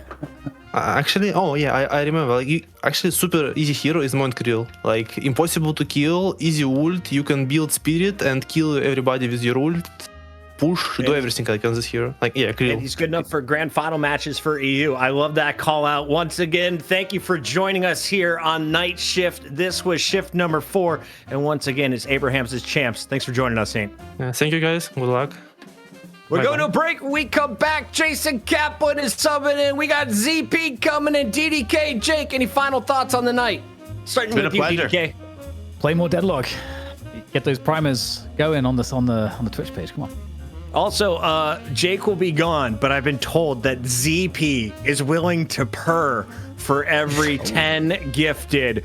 Once again, that is ZP Purrs coming up on the other side of the break. Don't go anywhere. It's Night Shift. America's coming up next.